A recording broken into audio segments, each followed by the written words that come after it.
Good morning again, ladies and gentlemen. It is with great interest and excitement that we now open the formal part of today's congressional colloquy on an election held hostage and the October surprise. What really happened? This conference, the latest in a series of more than 65 Capitol Hill conferences held over the past 22 years under the auspices of the Fund for New Priorities, promises to rival many of our previous landmark events in its importance by bringing to the attention of the members of Congress important issues and dangers to our constitutional democracy. As always, this conference has been brought to you under the sponsorship of members of Congress from both houses. A final list of congressional sponsors who have responded to the Dear Colleague letter, which has been circulated in both houses, the letter which was written by Senators Adams, Cranston, Harkin, and Wellstone, will be published at the end of this colloquy with an edited transcript after the conclusion, obviously, of the proceedings. The conference is reminiscent of a conference the Fund sponsored on March 7th and 8th of 1973. That conference was chaired by Senator Sam Ervin and assisted by his assistant Rufus Edmiston. And the conference then was entitled Congress versus the Executive. And at that time, we had 75 members of the Senate out of 100 who sponsored the conference. And we had over 200 members of the House who sponsored that conference. The experience of today's conference is somewhat different and is worth some consideration and discussion. But in any event, that conference actually led to the structuring and the establishment of the Senate Select Committee on Watergate. And one of the side bits that I've told frequently at that conference was Roger Mudd sitting behind the scenes alongside me as Raul Berger talked at that conference about impeachment. It's in the Constitution, gentlemen, and read the section on impeachment. And Roger Mudd turned to me in the behind-scenes whisper and said, pointing to the senators who were arrayed on the panel and the other congressmen, and the words were, "Do you think this bunch of pussycats will ever impeach that SOB?" I said, Roger, whispering back, March 7th is a historic day. It may not be seen plausible today, but it may be in the very near future. It took 14 or 15 months after that conference for actual impeachment proceedings to begin to take place in the House Judiciary Committee. We have a different situation today, and we hope that we will examine these questions with as much probity, with as much care as is required. To serve today as moderator, we are most fortunate to have with us Dr. William Green Miller, currently president of the American Committee on U.S.-Soviet Relations. Dr. Miller happens to be uniquely qualified for this role from his academic background as a BA at Williams College in Oxford with specialization in Middle East studies, and a distinguished career in government service on Capitol Hill, where he has served as staff director of the Senate Select Committee on Intelligence from May 1976 to September 1981, and as staff director of the Senate Select Committee to study government operations from February 1975 to May 1976. The Church Committee and a stint in Foreign Service also from 1959 to 1967. But his qualification for today's conference highlight his role in November 1979 when Dr. Miller served as President Carter's special emissary to Iran in an effort to obtain the release of the hostages then held in Iran. This mission actually led to the release of the first group of 12 hostages from Iran. Most Americans do not even remember that today.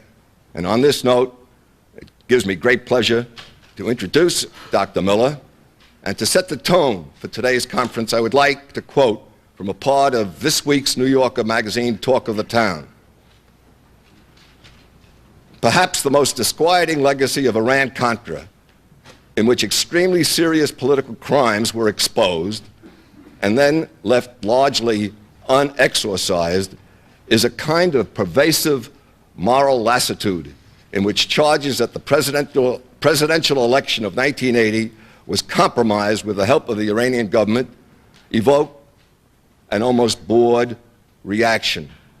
It now appears that the charges will be left to linger unanswered and uninvestigated because no one within any power sees it to be in his personal interest to confront them. That's the end of the quote. We, as American citizens, cannot let this be. Dr. Miller. Thank you.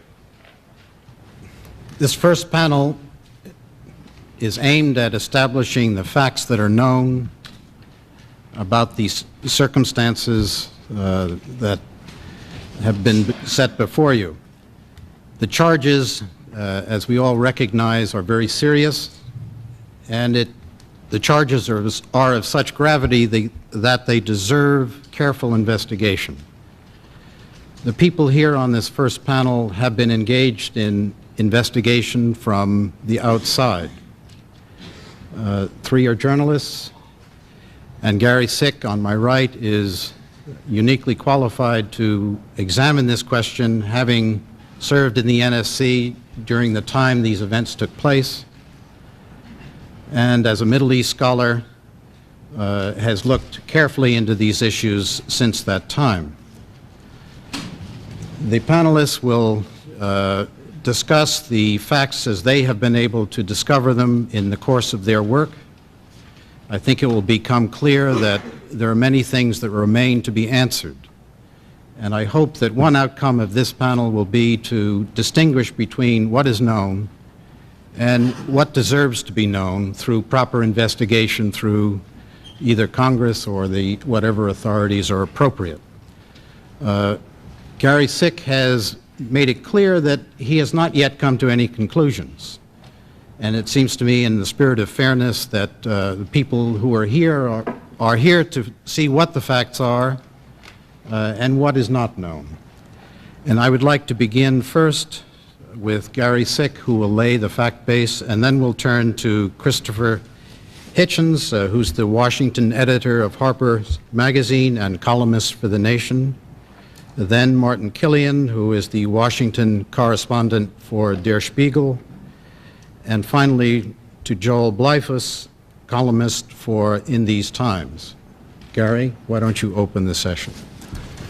Well, let me just give a very brief background about sort of how I got to where I am at this point and sort of where I think we are as factually as possible. I was perhaps one of the most reluctant people in this whole story. I was in the White House when the hostages were released. At that time, there immediately began to be rumors that something had happened, that there was some kind of a deal that was struck. I didn't think that that had happened. I didn't believe that you needed to explain the facts that way, that they could be adequately explained by Iranian internal politics and other events. And later I wrote a book on the subject and never even mentioned these rumors or charges. I was approached in the 1988 election when this subject began to emerge very strongly by a number of people asking me to comment on the thing. Did I think that these charges were true? I recognized at the time that there were certainly some new allegations that were coming up, some new evidence that had to be taken account of, but basically I wasn't prepared to say that I thought that the charges were true. And curiously enough, even after the 1988 election and all of this information had come out, I submitted a book proposal to the 20th Century Fund to write a book about the Reagan administration and Iran, and didn't even mention this as a possibility to be covered in the book.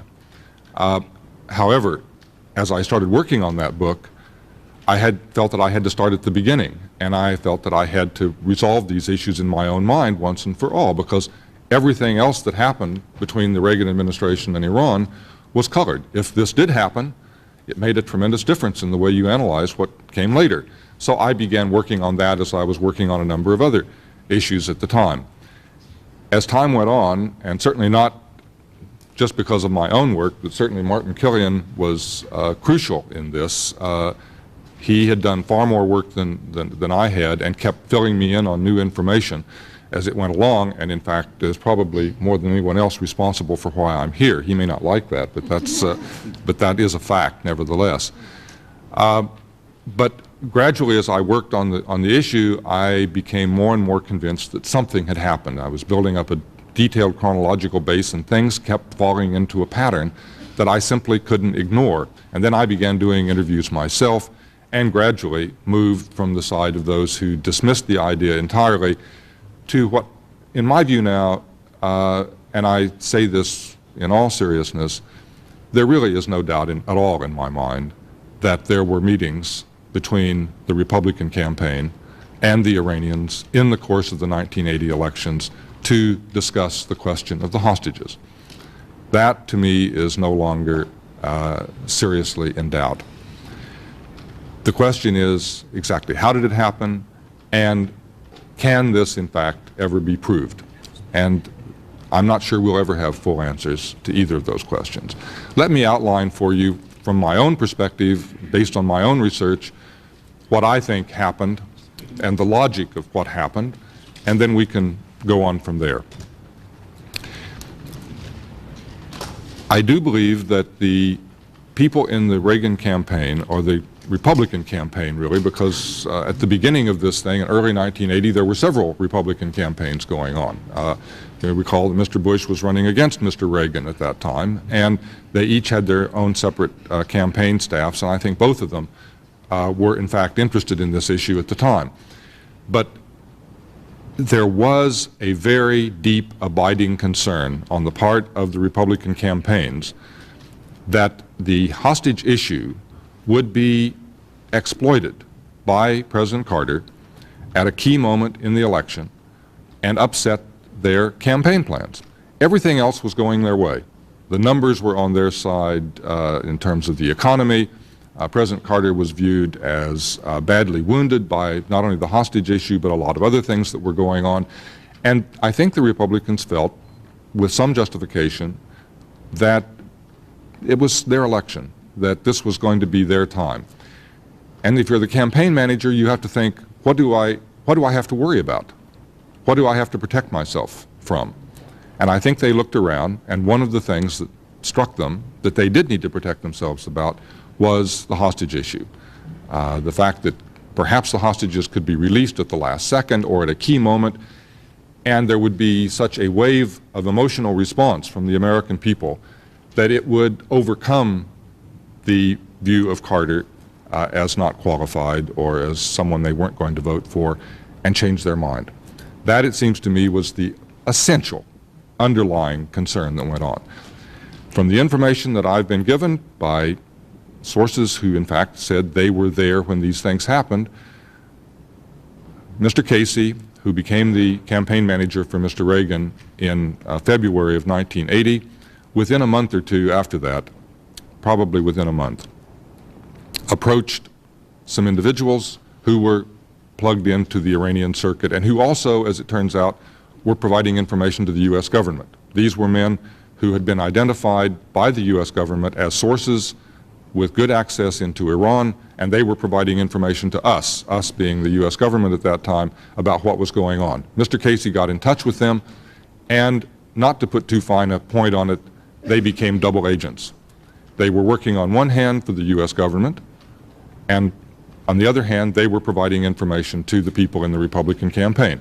I have this from the fellow who did it, and his brother is dead, but he says that that's his words. He said we became double agents working for both sides.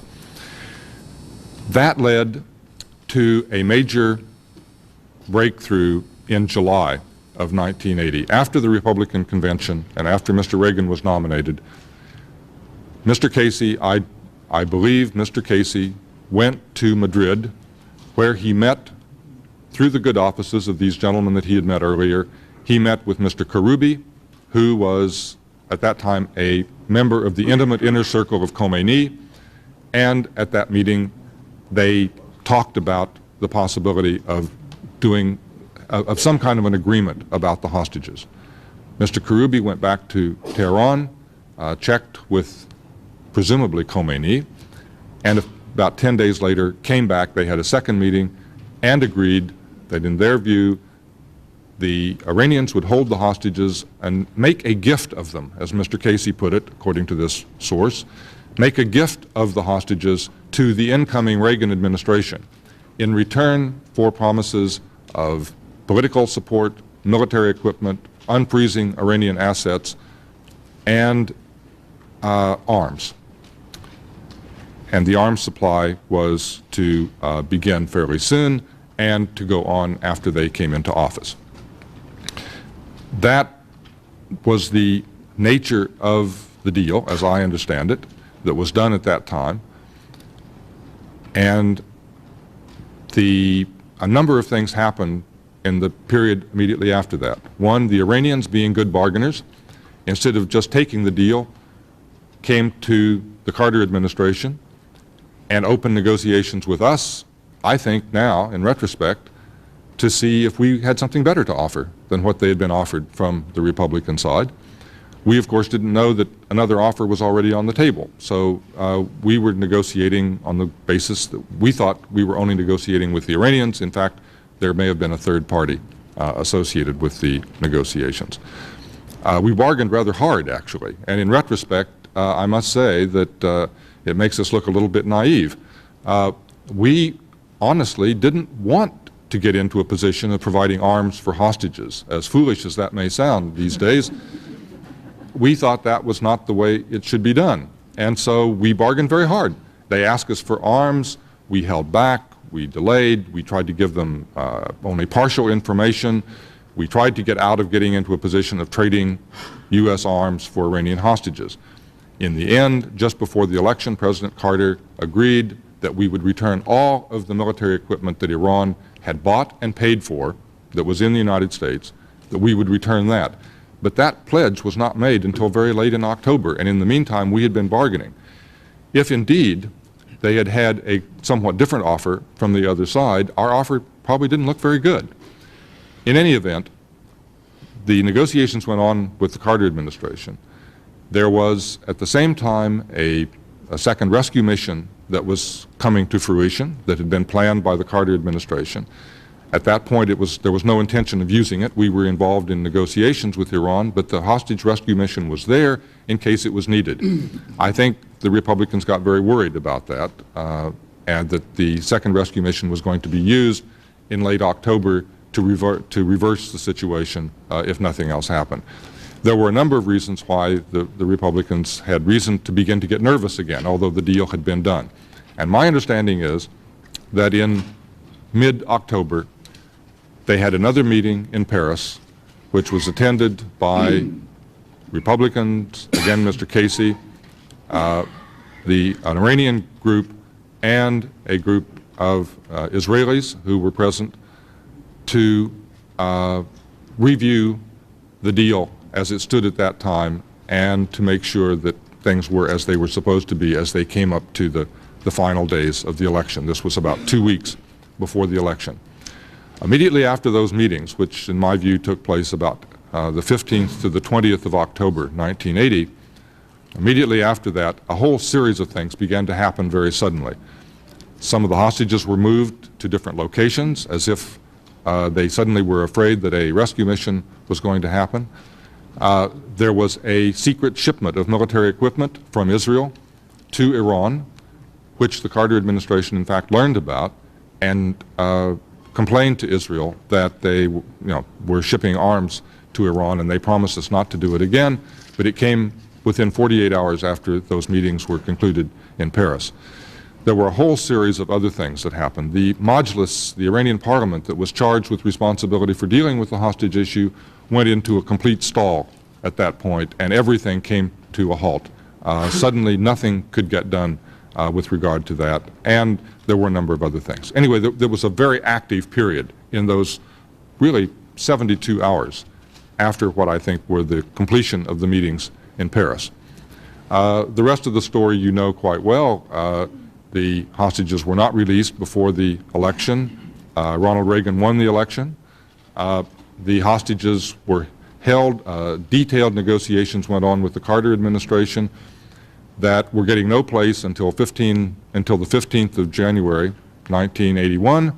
At that point, the Iranians completely reversed themselves. In effect, suddenly, after having bargained very, very hard with us for months, from November to January, the Iranians suddenly reversed themselves totally, and for all practical purposes, paid us to take the hostages back.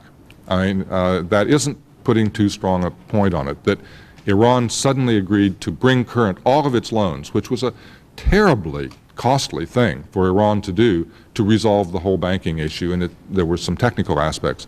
But suffice it to say that Iran completely reversed itself at that point.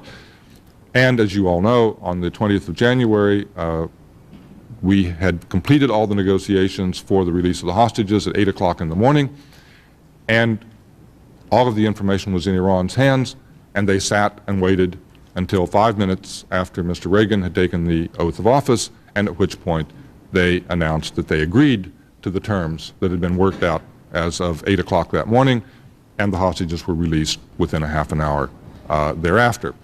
As I say, this did arouse some suspicions at the time, but it was, you could understand it as the Iranians sort of taking one last twist of the knife to Jimmy Carter, and they were quite capable of doing something like that on their own.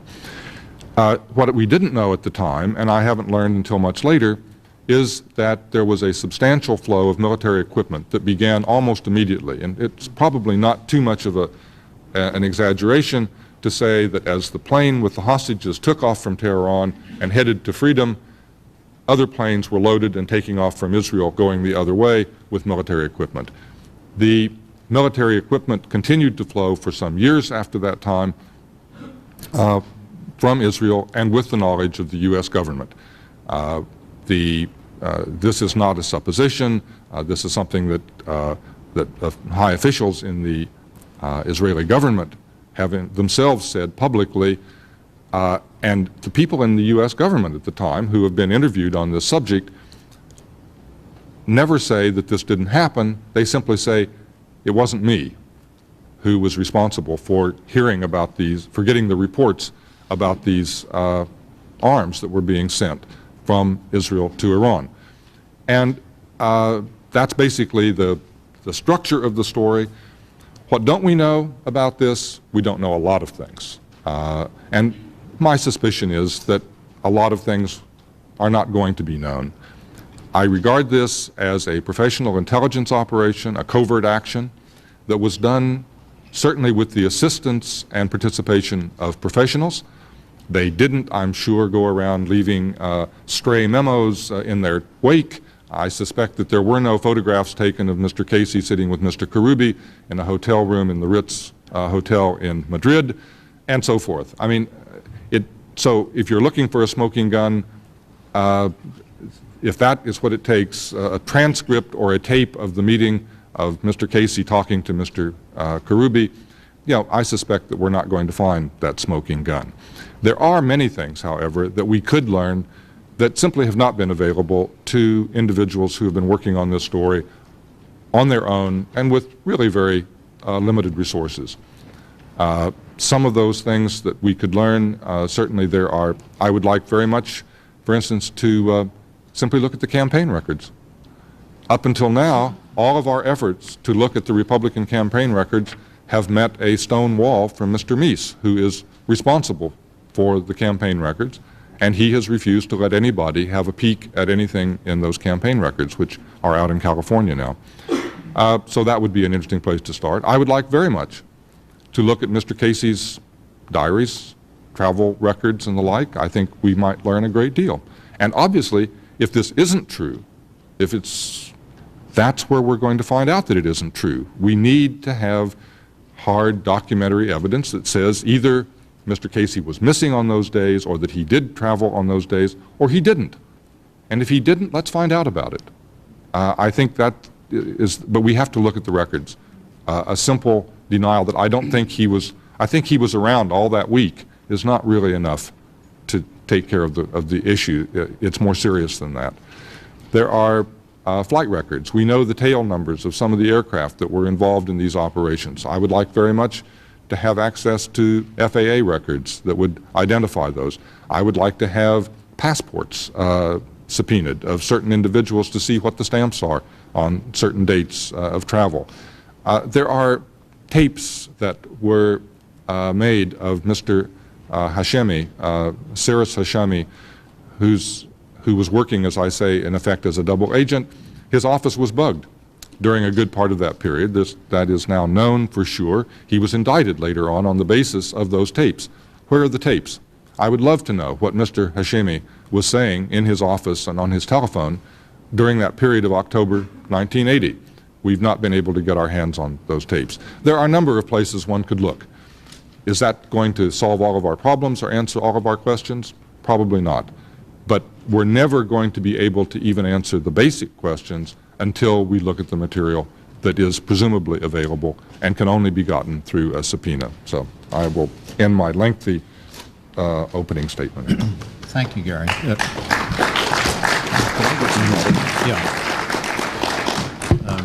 Christopher Hitchens, as a journalist, could you add to the structure of the fact situation and really address the question from the point of view of a journalist of what kinds of information do you think would be important to know for the public to know? There's a terrible character in a Molière play called Monsieur Jourdain, who is appalled to discover late in life that he's been speaking prose his entire career. I find I've been writing about the October surprise, often without knowing it, since 1984, when I got interested in the belated discovery that there had indeed been an attempt to destabilize President Carter's re-election effort, and that one of the fruits of that destabilization was the presence in the Republican camp of his presidential papers. In other words, we learned in 1984 that in rehearsing for his debate with President Carter, Governor Reagan rehearsed in the same way as President Carter did. That's to say, by reading President Carter's briefing book. In other words, there was prima facie evidence for some skullduggery. The word used for the practice by David Stockman at the time was filching. Other more evasive words were used by alternately amnesiac Messrs. Casey and Baker, who both said they thought they'd got the book from the other one. A very unsatisfactory inquiry was set up by Congress without subpoena power, without public hearings. Speaker O'Neill was so anxious on behalf of the Democratic Party that the American electorate forget the name Jimmy Carter that he helped to ensure that the inquiry went nowhere. But a professor at American University here, I became friendly with at the time, John Bansoff, demanded that there be a special prosecutor and took the matter to Judge Harold Green of this jurisdiction. I just had to quote you what Judge Green said in replying to the hysterical campaign mounted against the proposal for an investigation of DebateGate by the then Attorney General. Judge Green accused the Attorney General of utterly misunderstanding the Ethics in Government Act and criticized the notion, established in prima facie evidence in the investigation of DebateGate, and I quote from the judge, that there had been an information-gathering apparatus employed by a presidential campaign which uses former agents of the FBI and the CIA. That was the judge in upholding the subsequently defeated motion for a special prosecutor. Now, I just kept my files on the DebateGate matter, which was successfully thwarted and derailed as an investigation, and then read them again once I was able to read the Iran-Contra testimony. In other words, I read the two of them against one another. It's a course of action I recommend to people who are interested in this hypothesis, because it makes the following supposition thinkable. All the evidence found by the Al-Bosta Committee that investigated the theft of President Carter's papers showed that the Republicans were principally worried about the president's diplomacy in relation to Iran. That they'd set up under the chairmanship of Ed Meese and Bill Casey what they themselves termed an October Surprise Committee, that they had hired some acting, some former, and some serving agents of the Central Intelligence Agency and other military organizations to monitor airports, airfields, other centers to see what movement there might be in relation to Iran and to report back. That they had established moles somewhere, we still don't know where, within President Carter's national security apparatus. Then that's all on the record from the first thwarted inquiry. From the second derailed inquiry, the Iran-Contra inquiry, we learned that there was another unsolved matter, which was when did this Iran-Contra connection begin? In other words, when did the Iranian bit of it begin? In the hysterically deceitful press conference that he gave in November of 1986, Attorney General Meese sent everyone herring down the opposite road, the road that led towards Nicaragua and towards the future, and blocked any attempt to ask the question, when did your covert military relationship with Iran begin? Because if that question was to be asked, if, for example, it was to be established that weapons were going to Iran in 1981, it couldn't very well be argued that they were going to trade for hostages, because there were no hostages in 81 in Tehran, and there were not in 81 any yet in Beirut. Nor at that stage was it even argued by the Republicans that there were any moderates to deal with in Tehran. In other words, the usual alibis wouldn't do. So this question, in other words, could not be asked, and it was intriguing and sometimes entertaining to see the lengths to which that question was avoided. As I say, put that question together with the evidence of funny business in the 1980 campaign that was already on the record, and you had a working hypothesis, which I first printed in 1987. Now, when people want to change the subject in this country, especially if they want to discredit a witness or a hypothesis, the easy recourse is to the words conspiracy theory, about which I want to say a little. Unless you are a total moral and intellectual relativist who believes that all facts have the same weight and convey the same values, life is impossible without theory. There must be, in other words, the mind must attempt to explain arrangements of fact. The usual convenience term used here is hypothesis. If my hypothesis was true, that there was a thread linking the DebateGate inquiry to the Iran-Contra inquiry, and that it would have taken the form of a bargain made covertly between the Reagan campaign and the Ayatollah. If it were true, I'd need to find evidence in two places. There was no such evidence at the time, but the two places I'd need to find it would be in the fall of 1980 and in the spring of 1981. I would have to find evidence that there had been meetings between Reagan campaign people and envoys of the Ayatollah in the fall of 1980, and I'd have to find evidence that there had been arms traffic between the United States and Iran in early 81. Didn't have any such evidence at the time, so I confined myself to saying this was a hypothesis. It's in precisely those two places that all the evidence has since surfaced, very largely due to the efforts of Martin Killian and Gary Sick, but many others too. And I think it warrants one in saying, not that there is insufficient evidence, but that there is appallingly too much evidence that this sort of skullduggery took place. I am myself very impressed by the quantity and the quality of the evidence.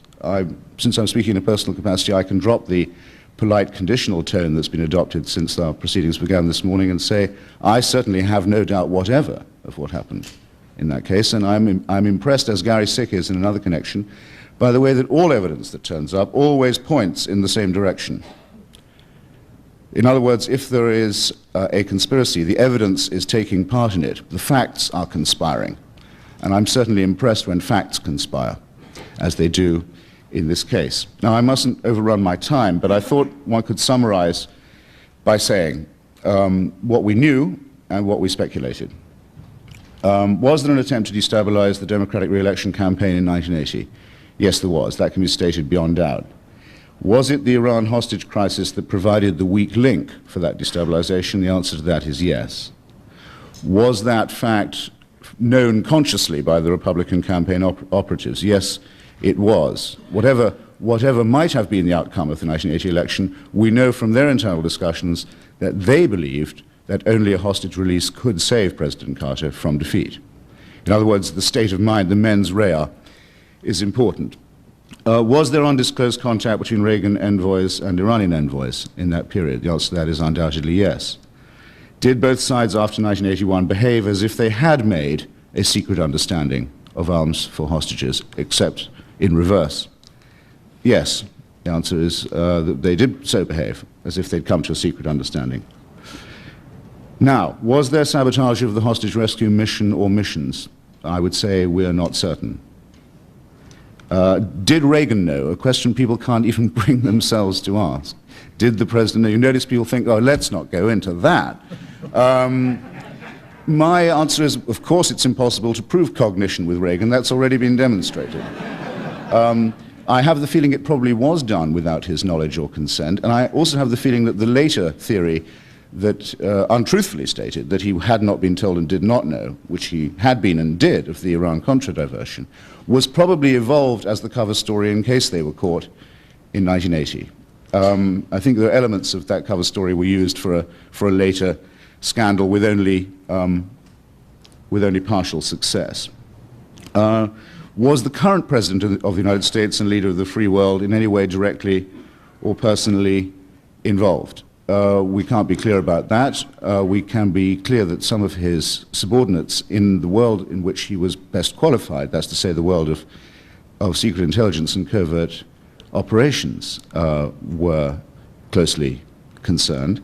And we do have an unbroken record of lying by the President when he is asked about the meetings he has attended where either arms or hostages are discussed. If you look up Theodore Draper's history of Iran-Contra, I forget the exact page numbers, but there are 3 pages which handily summarize and condense the number of occasions on which the President has lied flat out about his participation in meetings where unconstitutional arms for hostage trafficking was discussed. In other words, a presidential denial of the sort that we recently had from George Bush carries, for this purpose, for the purpose of any intellectually serious investigation, no weight at all. As Gary Sick says, and I'll close on this point and hand over to Martin, all the fresh evidence does have the uncanny faculty of fitting the hypothesis that I and some others have been advancing since 1987. And if it were true, it would explain why it is that this republic occasionally, rather more often than is comfortable, needs to convene its Congress into special sessions in order to find out sometimes what the government is doing and sometimes who the government is. If we're to be relieved of this distressing necessity in the future, it would be as well that we acted with more respect towards the recent past. Thank you. Thank you.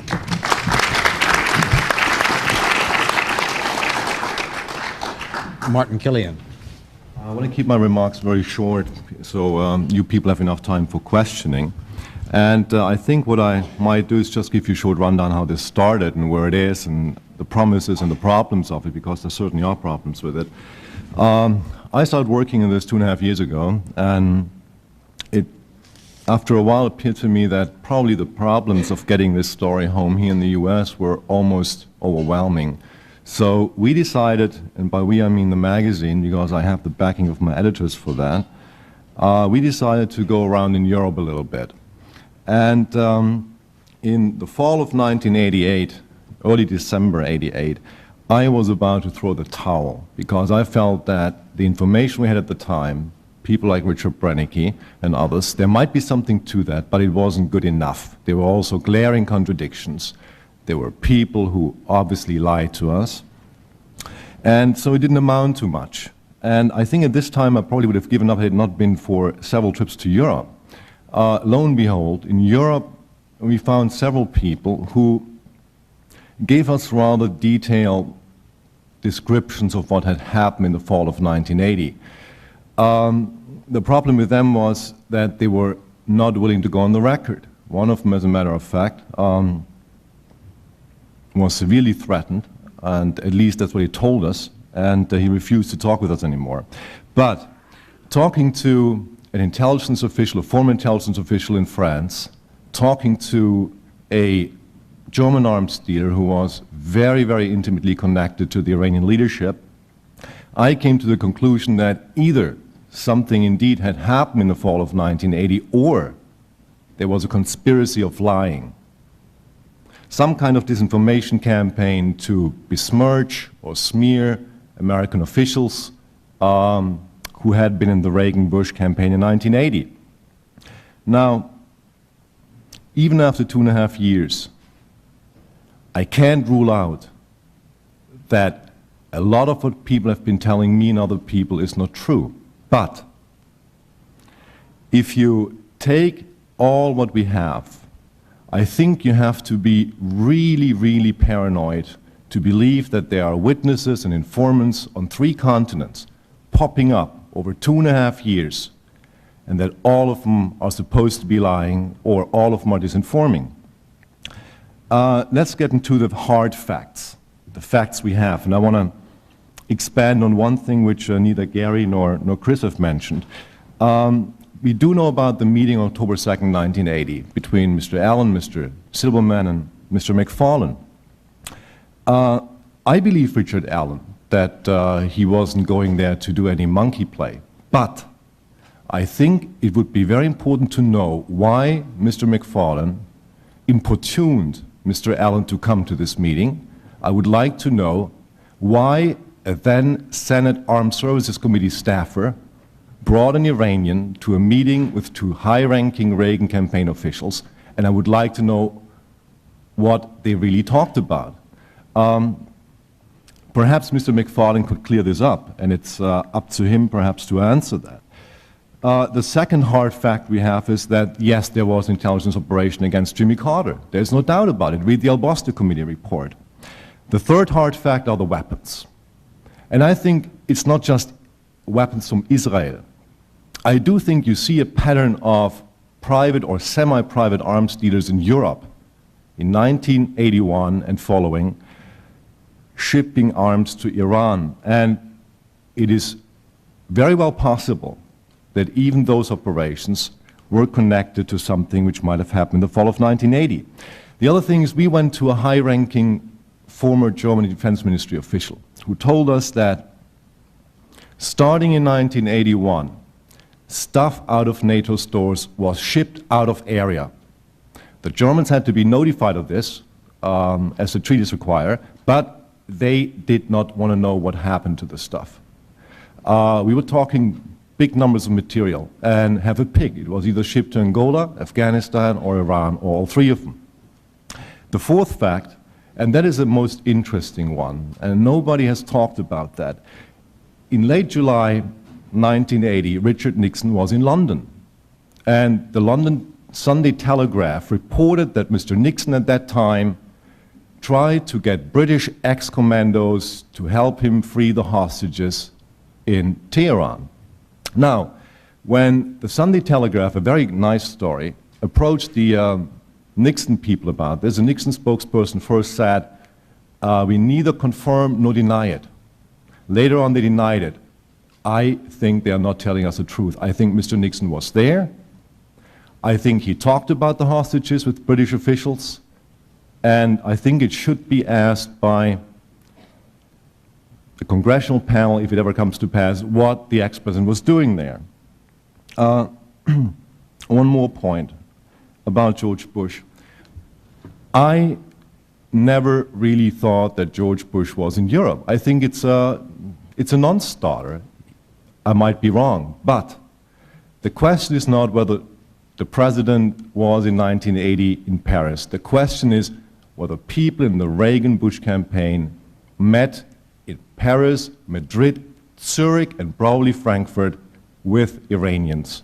And I hope that we will have more in the next 6 or 8 months. I think we have to be very patient. And I'm prepared, I'm still prepared at this late date, that the whole thing is nothing but a huge disinformation campaign. But it would be I would be very hard-pressed to believe that. Thank you.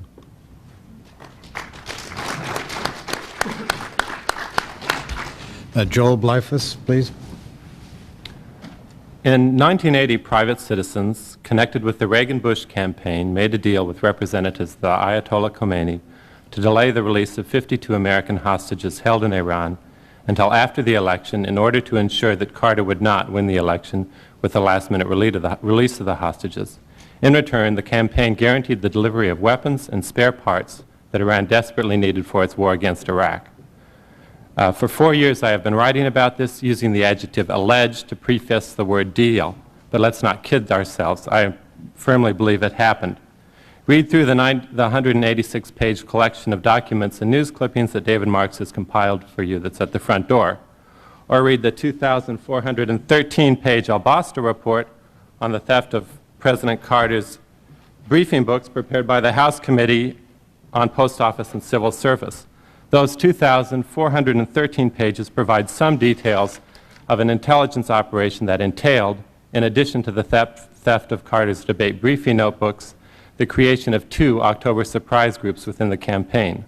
One of those groups, headed by William Casey, included Richard Worthland, Pete Daly, and Admiral Garrick. The other, which was headed by Richard Allen, included Fred Eichel, John Lehman, and Admiral Thomas Moore. On page 57 of the report, the committee describes how it was informed that a, quote, highly placed member of the U.S. Intelligence Committee, with links to the Reagan-Bush campaign, leaked to the press information about a deal being negotiated in October 1980 between Carter and Iranian President Bani Sadr that would have traded hostages for spare parts, at least in part.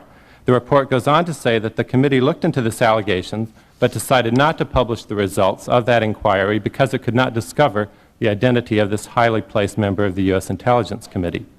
In light of the current charges, perhaps staff reports from the Al Basta investigation should be resurrected.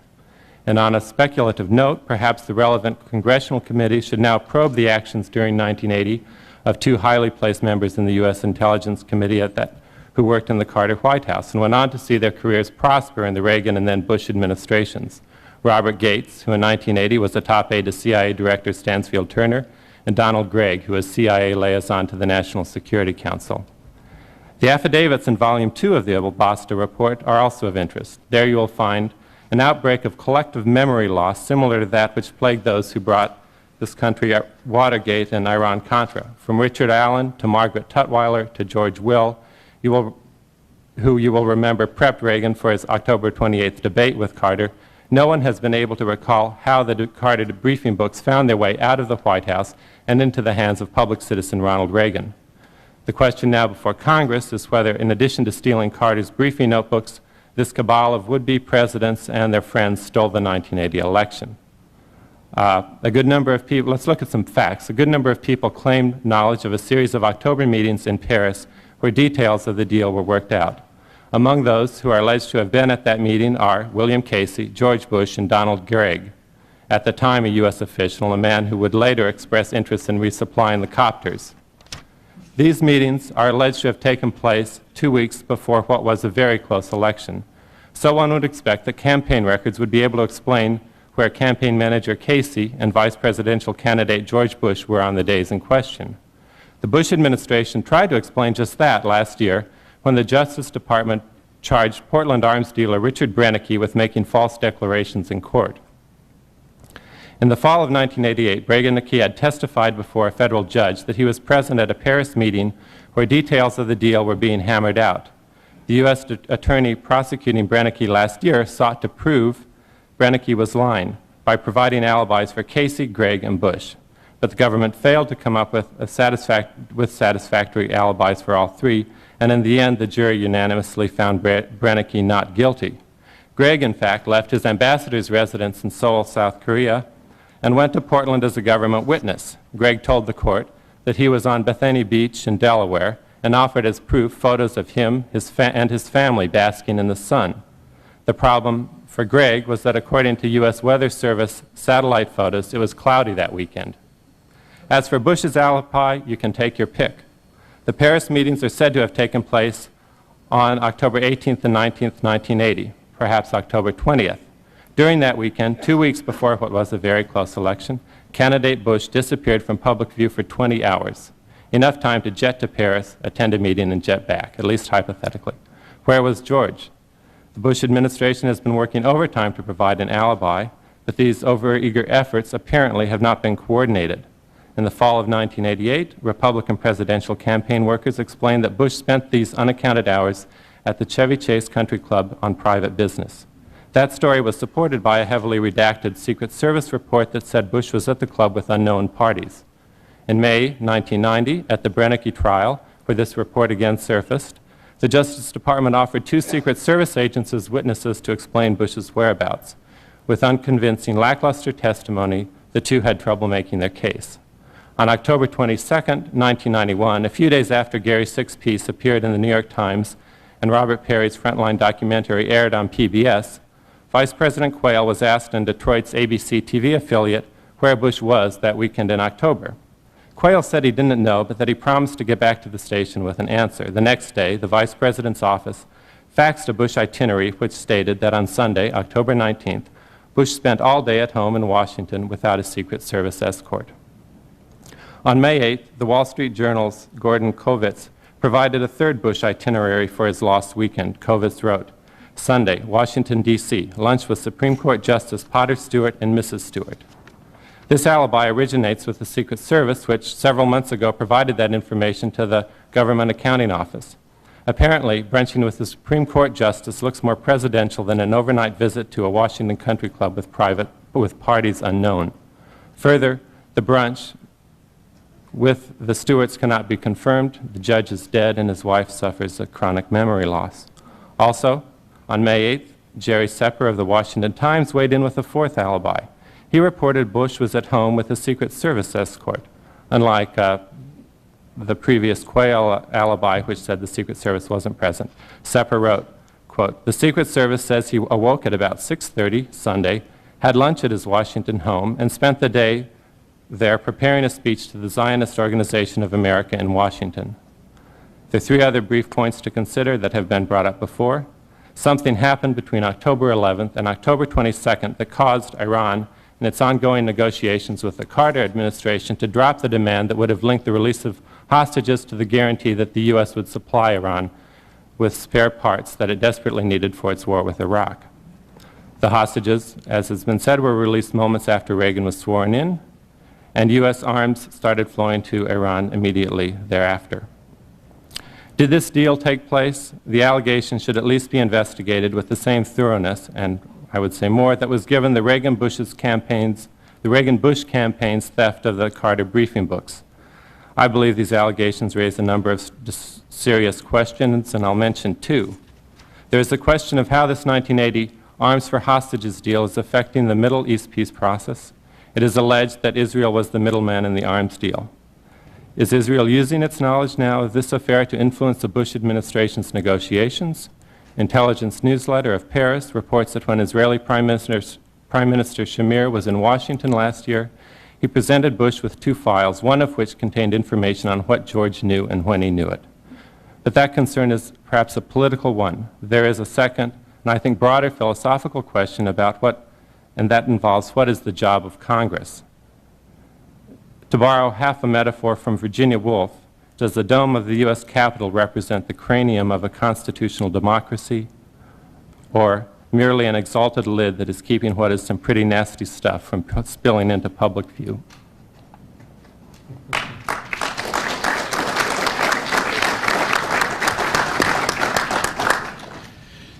We have about 20 minutes for questions from the floor, and I'm sure the panelists would be happy to address any issues here. Before you do that, we're joined by Senator Wellstone, one of the initiating sponsors. Senator Wellstone has an interest in this as one of the initiating sponsors. He's been here for a few minutes. Do you have anything you wanted to say to our assembled gathering before you have to leave? I know, Senator Wellstone.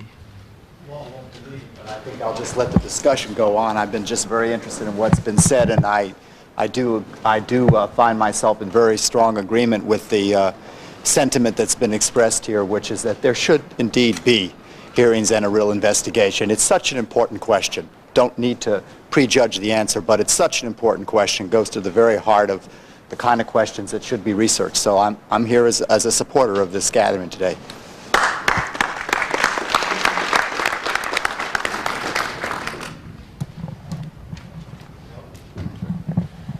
Would you identify yourselves when you ask questions?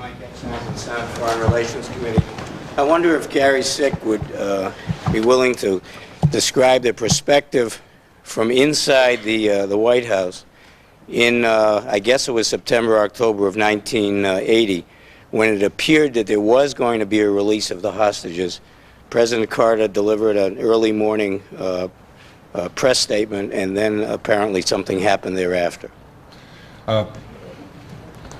The date I think you're the question, as I understand it, is an event that took place in the White House at a point when President Carter made an early morning announcement that certain things were going to happen, and then they didn't happen. You said September. In fact, I believe the date you're referring to is April 1st, 1980. That was before the rescue mission, and but it was during the primaries. In fact, it was the morning of the Wisconsin primary, and this event has lived on in the mythology and of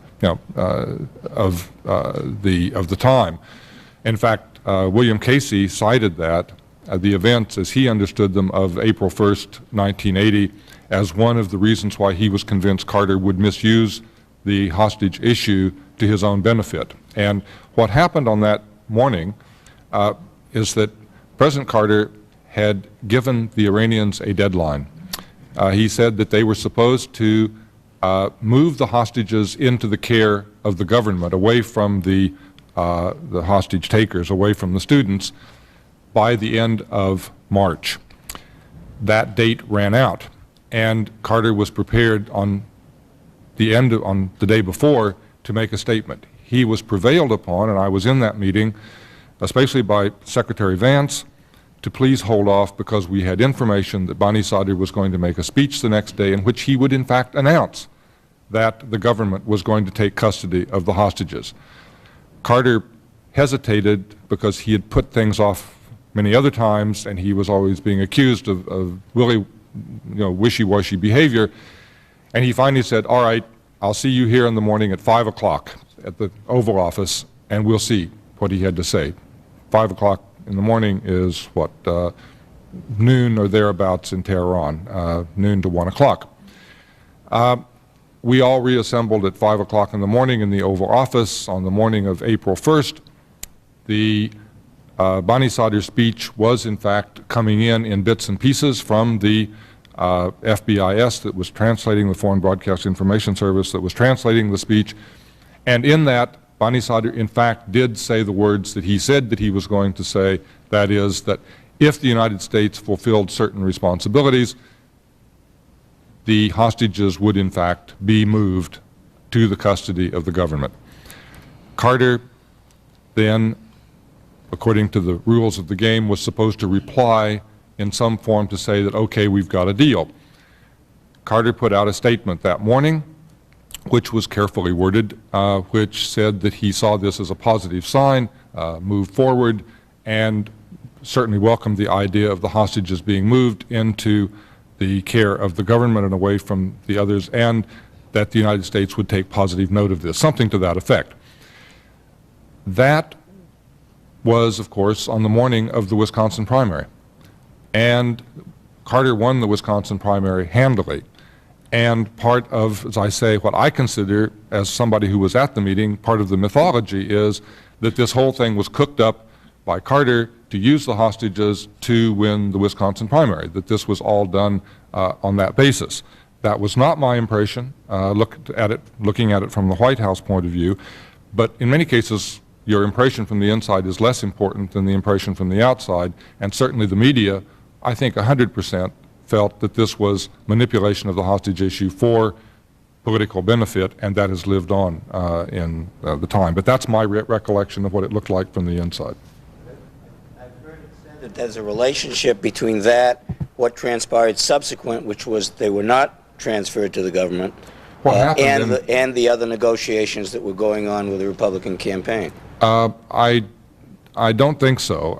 My impression is that Khomeini, in effect, vetoed subsequently the speech that Bani Sadr had made. That Bani Sadr had made this promise. Within a few days, Khomeini publicly vetoed that, said that that was not what was going to happen. The hostages were not turned over, in fact, to the care of the government. And that led to Carter's decision to launch the rescue mission. And that decision was taken within a week after that April 1st announcement, which was then vetoed, turned around, and that was when Carter decided to go with the rescue mission, which took place then on the 24th. I don't think it had anything to do with what was going on in the Republican campaign at that time, except, as I say, it shaped attitudes for Mr. Casey, certainly, and he's on record as saying that this was a deciding moment for him in seeing how Carter would abuse the system and manipulate the system for his own political benefit. Question here.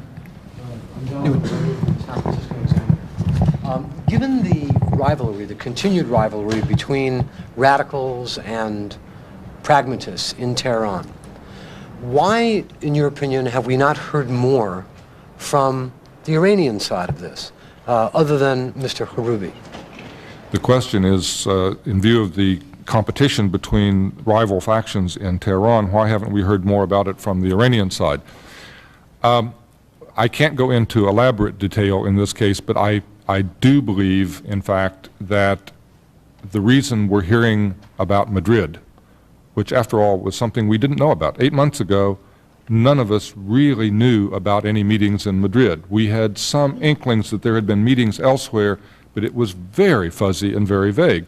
And from my point of view, the new information about those meetings, which put a beginning on the story in effect and laid a sort of structure for the thing, that it wasn't a last-second business that was cobbled together in October just before the elections, but in fact there was a beginning to this story and there was a certain logic and structure to it, was one of the things that made me change my mind about this whole issue, that I finally reluctantly said, you know, the reason why that information suddenly became available, in my view, is because of rivalry in Tehran, where people who had been told to keep their mouths shut previously were suddenly let to be known that they could talk about this issue to some degree.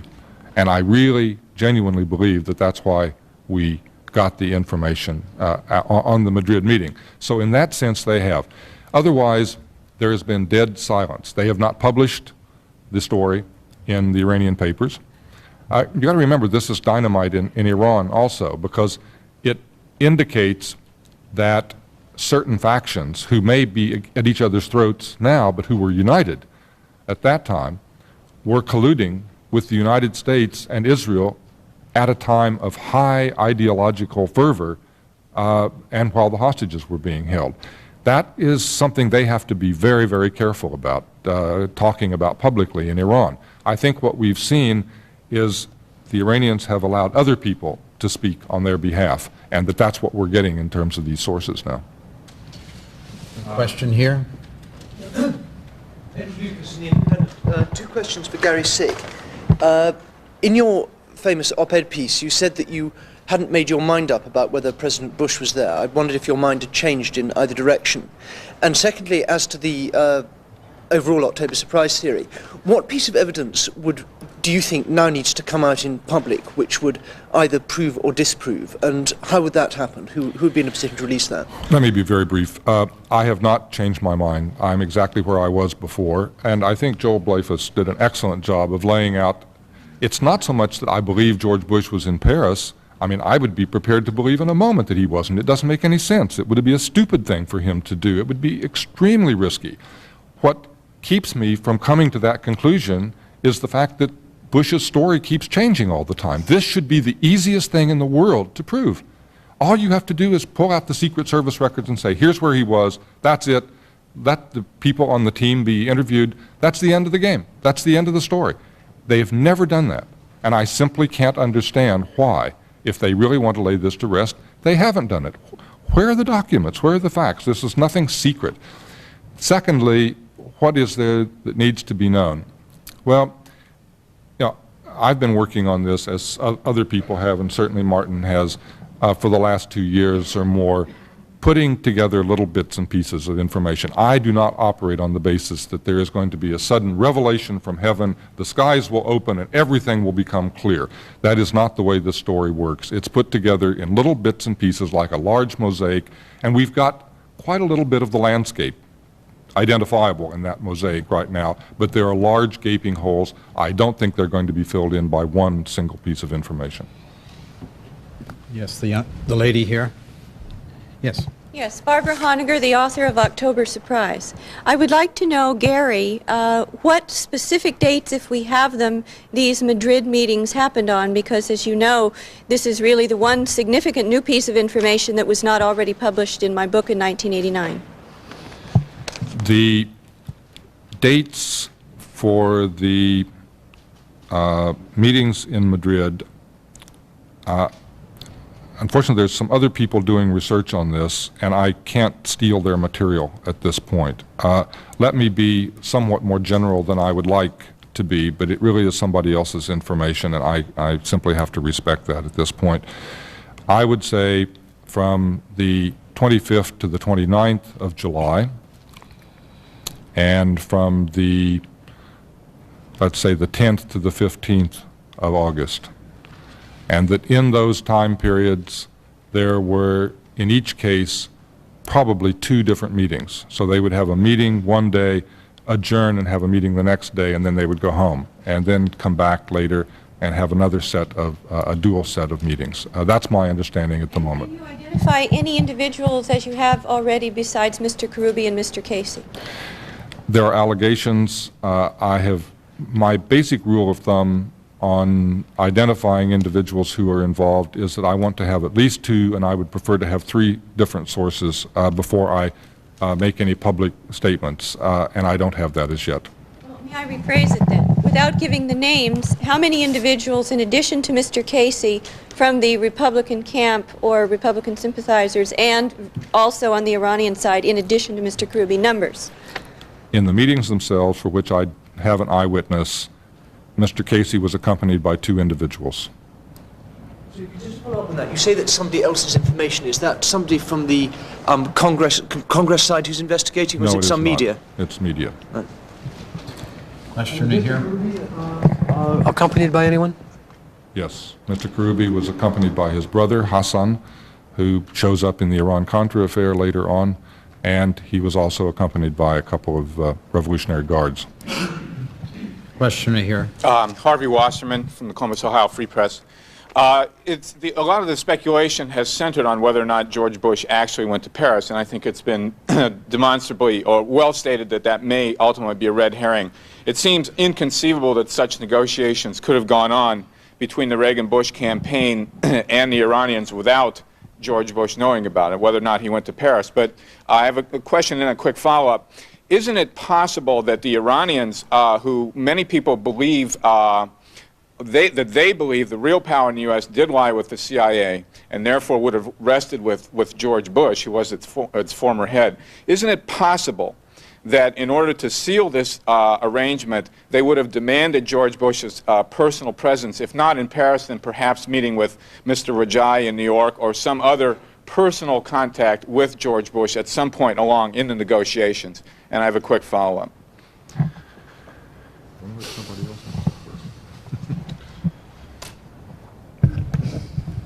I mean, I think one might as well take that as your statement. I mean, yeah, there is reason. There's reason to that. I'd only add to it that it ought to be borne in mind that American democracy wasn't the only loser in this affair. That by dealing directly with the hostage takers and with the people around Khomeini, in effect, a great blow was dealt at the one chance of representative government in Iran as well, because the Bani Sadr government was badly undercut by this process of negotiation. So it adds to the rather large mountain of debt that we owe the Iranian people for past and present interventions in their internal affairs. Sorry, go ahead. I've had it explained to me by people who say they were at these meetings that Bush's presence was required because he would sort of lend weight to the negotiations, and they wanted a commitment from somebody who would be in power. The follow-up is, of course, the Carter administration did make a failed attempt to rescue the hostages and then discuss the second one. This is for you, Mr. Sick. My understanding is that both Oliver North and Richard Secord were involved in one or both of those operations. Could you discuss that, please? To the best of my knowledge, Richard Secord was not involved in the first. He was the deputy commander of the second and was the man who was primarily responsible for putting it together. Oliver North, if he was involved at all, he was a very young officer at the time. I've been told by people, and I simply cannot verify this, I've not personally verified the information, that he was in a unit that in fact was deployed to Turkey during the first rescue mission in case it was needed. I've been told that. I have absolutely no hard evidence of it, and I make no claims of it. If so, he was very much on the fringes of the operation. As far as I know, neither Secord nor North were involved in the direct planning or execution of the first rescue mission. May I comment on that? No, she's had far too many. There's another questioner beside you. Just one moment. I'd like to state more briefly the question that we ended the original press conference on, that there is this ominous undertone to this about there being sort of two governments here in the United States. There are two alternative explanations of that. One is that all you had was the Reagan-Bush campaign group that was getting ready to be the government anyhow. But there's this other group of covert operation experts that were inside the Central Intelligence Agency that had been removed from government, that President Carter has referred to in his Village Voice interview. What do you understand, Mr. Sick, and any of the other panelists, to be the relationship, if any, between that group of disgruntled CIA covert operations specialists and this entire operation that took on the tone of a covert operation? Well, let me say this. From my understanding, and again, I'm speaking only on the basis of fragmentary evidence, that when Mr. Casey became the director of CIA, that in many cases he felt that to run a proper intelligence organization, you shouldn't just use the people inside the organization who can be identified under light cover in embassies and the things of the sort, but that you should have them under deep cover. In other words, they should be not directly affiliated with the agency. And some of those people, if I understand it correctly, did in fact end up in rather interesting jobs, places later on, where presumably they could act outside the realm, again, of not only of possible penetration by the enemy, but also penetration by Congress. So if these people were not actually working for you, you don't have to account for them, and they don't have to be subject to congressional oversight. Now, I've heard convincing evidence that that happened in certain cases. I can't name a list of 20 people. We do know that some of those people showed up again in the enterprise in the Iran-Contra affair, and they did. So to me, it's not difficult at all to believe that some of those people who were removed from the CIA ended up coming back, working for the campaign, perhaps working off the books for Mr. Casey, and showing up again in covert operations here and there. That was their profession. They were good at it, and they probably wanted to get back in the game again. So that doesn't surprise me. I do, as I say, and as I said before, I do part company with you in the sense that these people constitute a second government that is somehow making policy for the United States. I'd just like to make a comment on your comment about Richard Secord, if I may, and that is that I have with me published sources that I will give you after the meeting, that Mr. Secord was in fact involved with the logistical arrangements for the Wadi Kina Egypt site in the Desert One operation. The question here. Did anybody of you during the long investigations come across any piece of information that might be in one way or the other important to the assessment?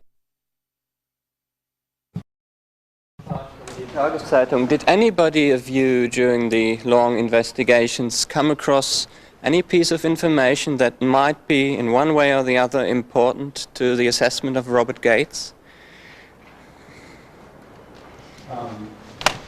I've talked to a former Israeli intelligence official named Ari Ben-Menashe, and he has talked about Gates in connection with 1980 and being involved in this deal. And that's the only source I have on the record. Who's talked? That's the only source I have on the record for this. And I think it's sort of published speculation at this point. But I think it's something that could be investigated. And it's also, I mean, it is apparent, I think, that there was somebody in the Carter White House who was passing information on to the Republican Party, and it would seem that Gates would be one person that could be looked into. Mr. Sick, what about the tapes? You mentioned the tapes, and you haven't elaborated on that. Could you please? Can you identify yourself? Yes. Yeah, my name is Herbert Quindy with the Executive Intelligence Review, the publication associated with Lyndon LaRouche. The Basically, what I said about the tapes is what I know about the tapes. That is that I do know that Cyrus Hashemi's office was bugged starting as early as October 1980, that he did business out of there with his brother and with certainly with U.S. government and also presumably with other people during that period of time, that he was subsequently indicted by Rudolph Giuliani in 1984 for illegal arms sales based on evidence dating back to 1980 and 81, and those tapes. And the tapes, to the best of my knowledge, have never been seen since that time. So that's basically what I know. Yeah, I think the FBI at one point said that the tapes had been lost because at one point we were trying to get access to them. Portions of the tape were in the court record from the case, the Hashemi case, and that sting operation in '86. Identify yourself, please. Responsive law. Gary, you mentioned that that arms were practically leaving as the hostages were coming back. Do we have any hard evidence that any arms were going in before the Turkish plane was downed in July of '81? Only the word of people. I have no manifests. I do have some contract data which looks real, involving an Iranian that I know independently to have been a real name of an individual involved in procurement that was signed with an Israeli arms dealer in July of 1981. There, however, is a lot of testimony from individuals about, and many of these senior Israelis who will not go on the record, unfortunately, with this, that the arms shipment started much earlier than that. There is, in fact, an allegation which will remain to be seen that, in fact, there were some arms shipments, in addition to the one airplane shipment that we know of in October of 1980 from Israel, which looked very much like a sort of gesture of goodwill, that this is sort of sealing the deal that was done in October 20th or 15th to the 20th, that in addition to that, there may have been other deliveries even earlier, I mean before the inauguration, as a further evidence of that. But that, again, remains very speculative. It's on the basis of a single source, and I feel very uncomfortable talking about it because my rule of thumb has been throughout this that since these people that are talking to us are in many cases themselves dubious, unreliable people, that you simply don't go with a single source. I like to have 2 or 3 before I'm prepared to make an allegation. In this case, I only have one source. You say that's between the election and the inauguration. That's right. We have time for one more question here. Yes, with David McMichael, with reference to Mr. Ben-Menashe, Joel, if I recall my conversation with him correctly, he said that up through at least September of 1980 at the various meetings, it had been the working assumption, both of the Israelis and the Iranian representatives, that the objective was somehow to deliver the hostages into the custody of the Republican campaign representatives, and that, in fact, arrangements had been made to deliver them in Karachi by sometime very early in October, and that they were very surprised to learn that the decision had been made by the Mr. Casey that they were in no case to be delivered. But that also raises the further question of, except perhaps for pettiness, of why the delay after the election when no further electoral purpose could be served by holding the hostages. Is anyone prepared to comment on that? Yeah, I think it illustrates the point how complicated the story altogether is. It's true, not just Mr. Ben-Menashe, also others have said that the Republicans' first goal was to get these hostages out, using Karachi as a point of departure. Now, I think one of the problems the people who investigate this story have had to deal with in the last 2 years is that it is a terribly complicated thing. It's not like a very straight line. I think there were setbacks, I think there were changes of mind, I think there were reverses, and I even wouldn't rule out that you had competing factions within the election campaign, within the Reagan-Bush campaign team.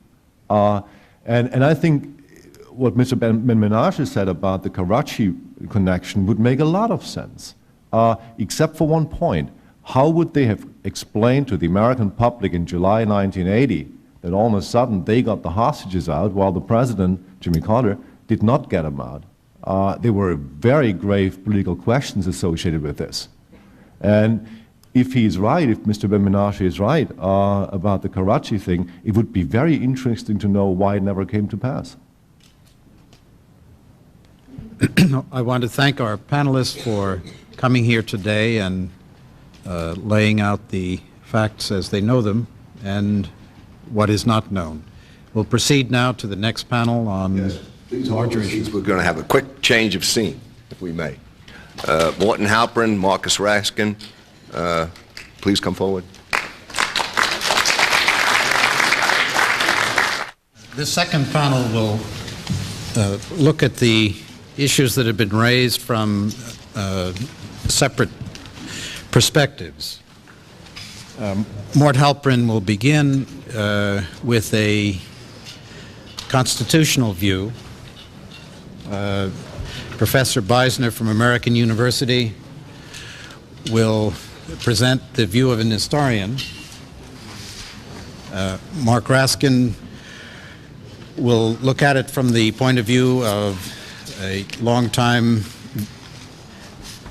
policy practitioner and student of American policy and ethics and morality. And Tom Blanton will look at the issue from the point of view of the record. As a active member of the National Security Archive, he's in a position to give an evaluation of the data that's available and to address the question of what Congress, if it involved itself, would be likely to find. So if Mort Halperin would begin. Thank you. I'm pleased to be here. I also need to say that as I've explained to the organizer of the conference, I had a prior commitment which could not be changed, so I will have to speak and then leave. And I mean no disrespect to my fellow panelists whose views I would certainly like to stay and hear and join in the conversation about, so I regret that.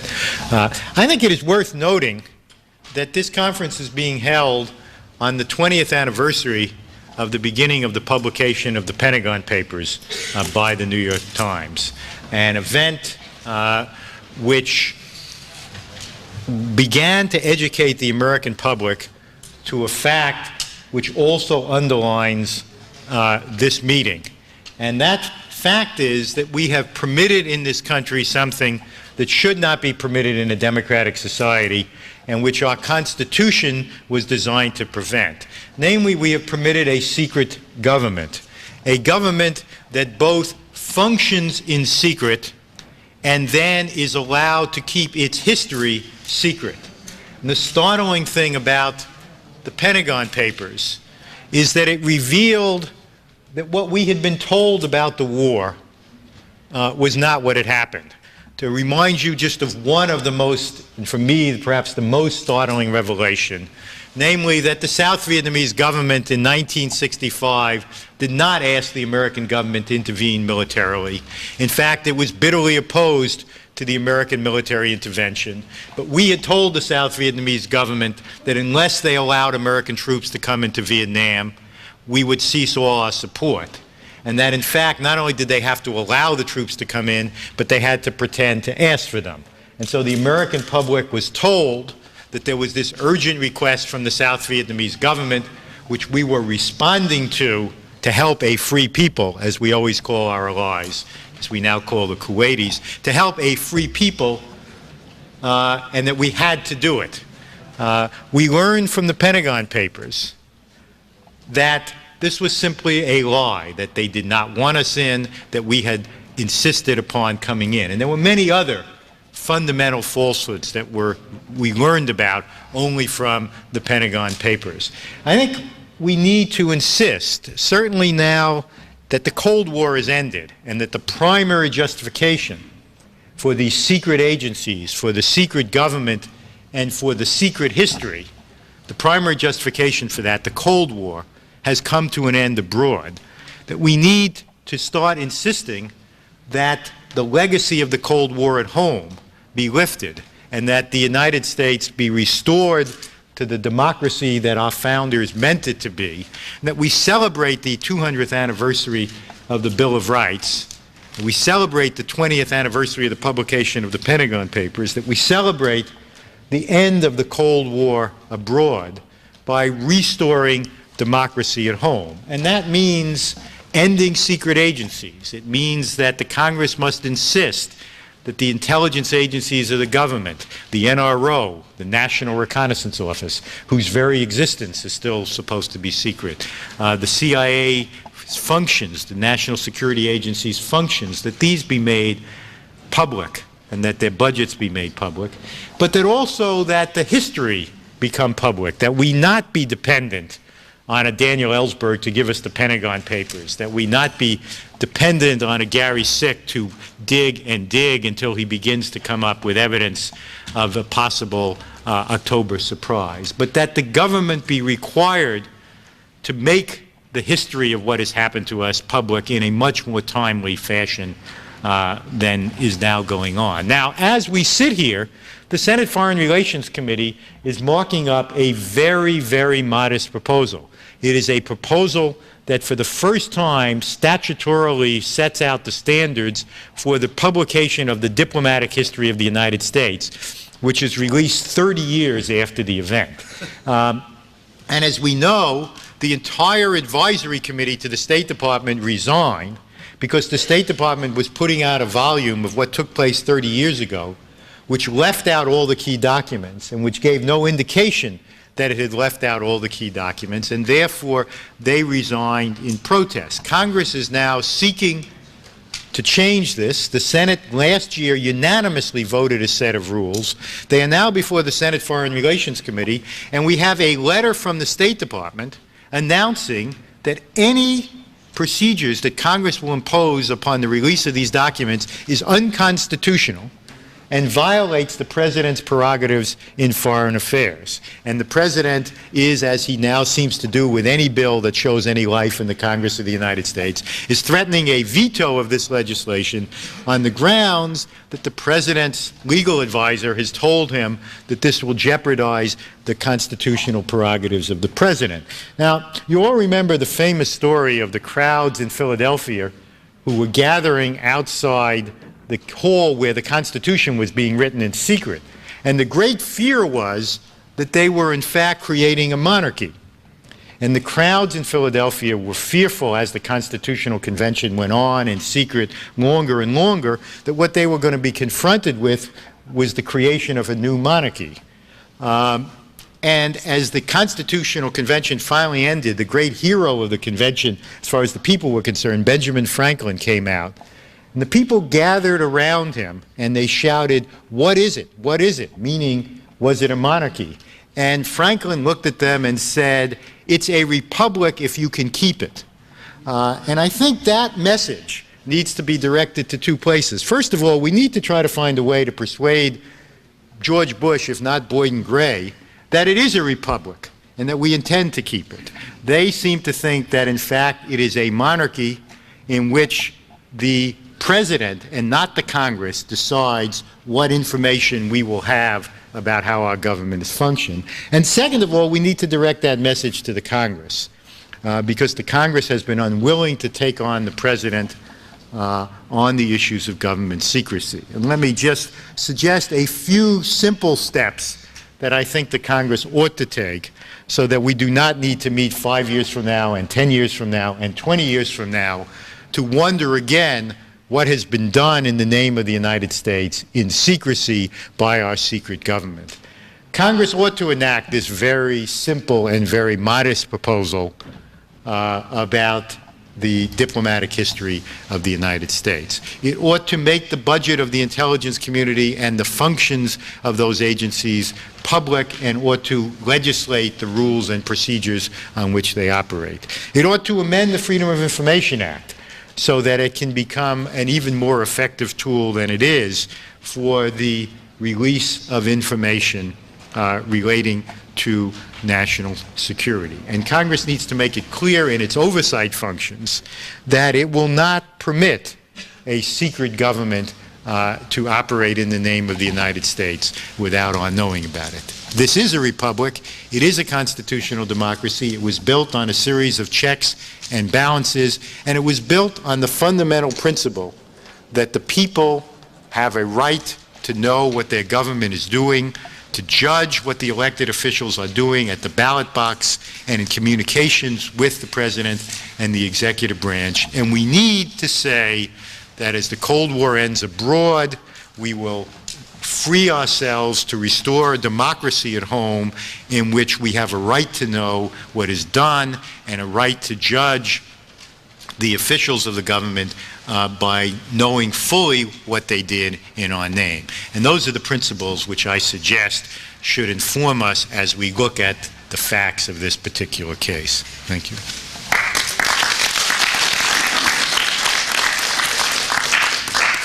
I'd like to turn to Marcus Raskin, Distinguished Fellow at the Institute for Policy Studies. Thank you very much. I have several points which really are a follow-on to what Mort Halperin has said. And that really goes to, I think, the case finally, but then using the case as a way of rethinking or restructuring our own federal government.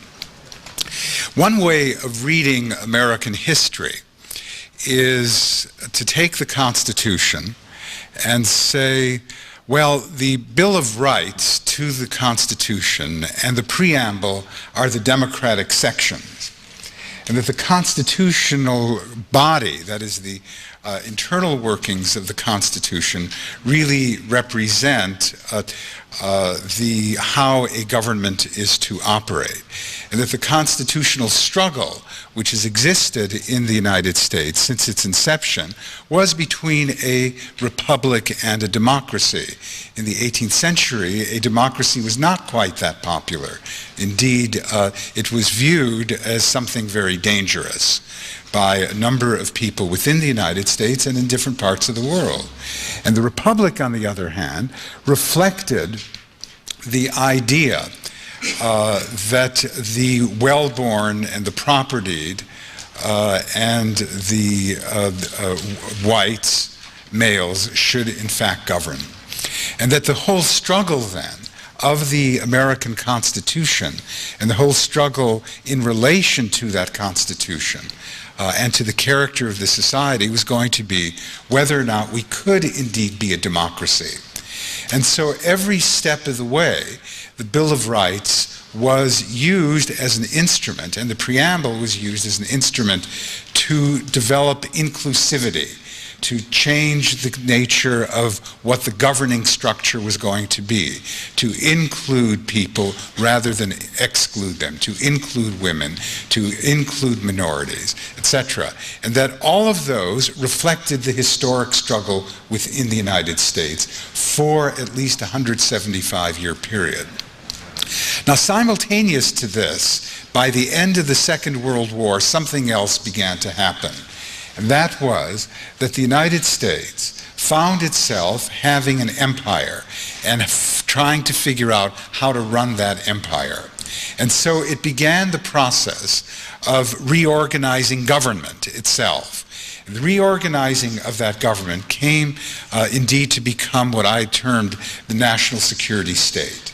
The national security state meant that there would be neither war nor peace, that there would be loyalty, in fact, not to the people as a whole, but to organization, to the organizational structure, that there would be secrecy, in which secrecy would dominate the character of what the basic system of government would be, and that those who became witting to that system would in fact be the ones who would run the action. So in effect, what we had over the course of a period of time from 1947-48 on was the slow erosion of the democratic process in the following way. Not that democracy ceased or not that the Republic ceased, but each became more and more a fig leaf for the actual ways that the government operated. That the way the government operated was basically through and with the national security apparatus. And that apparatus included the Central Intelligence Agency, it included the National Security Agency, the CIA, significant aspects of the Department of Defense. And that each of those, in fact, had no legitimacy from Congress. That is to say, there were no public hearings in many cases, that the budgets, for example, of the CIA and the National Security Agency were voted in secret without any sort of understanding of the bulk of Congress, knowing where and who was voting, where those monies were to go and how they would be, in fact, used. So this was the framework going into the 1980 election. The election was that this country was involved in neither war nor peace, that we were involved in constant conflict, that the government itself, that is the national security state itself, was involved in numerous covert operations over a 40-year period. That coming in, therefore, to the election, it was assumed that this is indeed the way business was to be done.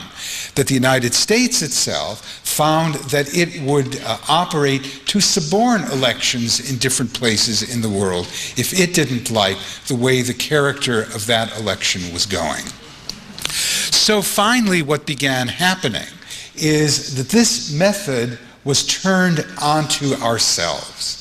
And in 1980, what we began seeing was, as that national security state system began to come apart a little bit as a result of the end of the Vietnam War, as a result of Watergate, as a result of the Carter election, it meant that new notions of the possibility of governing in a new way came to the fore, but also it meant that those people who were disturbed about the transformation of the national security state and greater control over covert operations were indeed very, very concerned and very upset about that direction.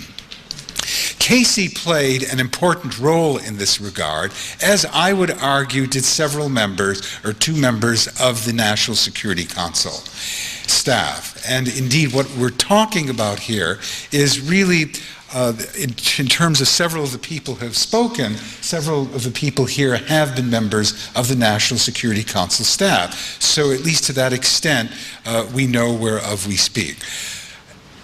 The direction, then, which occurred in 1980 for that election meant the 2 things. One is the reassertion of the national security state, pushing forward greater defense budgets, and also having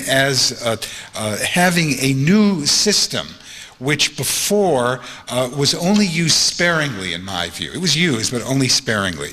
And that was contract officers who were assets of the CIA, who in effect would receive contracts to be in business by themselves for the purpose of carrying out activities of the American government.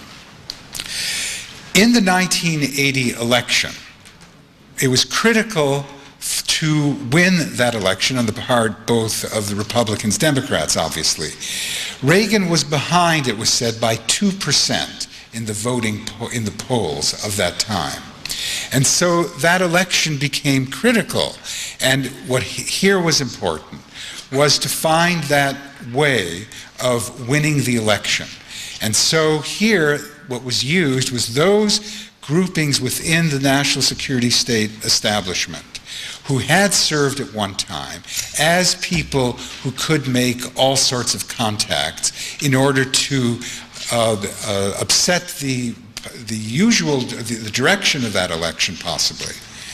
This had been done earlier in 1968 as well, where the Republicans attempted to undercut President Johnson and indeed also that election by making contact with South Vietnamese representatives in order to get the South Vietnamese to stop the possibility of the United States not bombing during that period.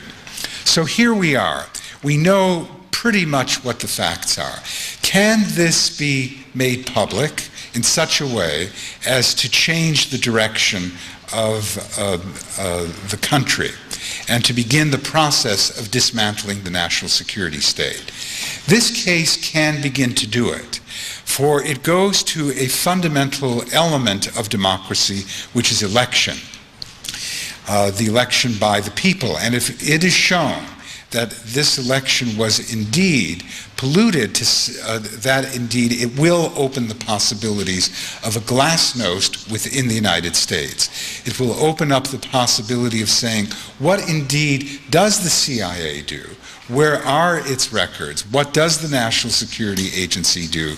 Are its records to be made, and should they be made public?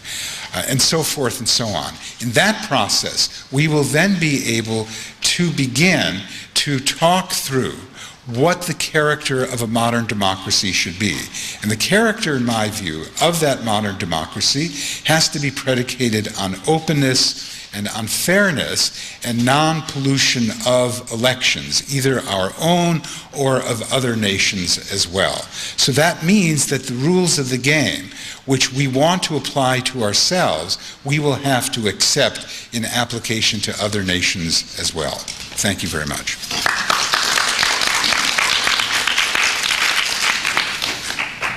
I would like to turn to Professor Weisner, historian from American University.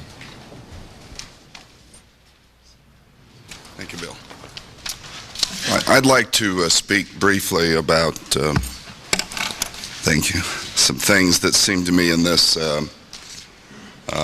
story that are both commonplace on the one hand and rare on the other, and then briefly suggest the significance of some of the events historically.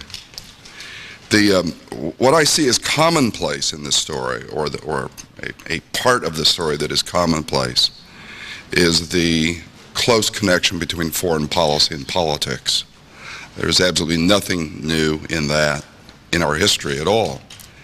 And it's become increasingly commonplace since about the 1940s, since the World War II era, I think.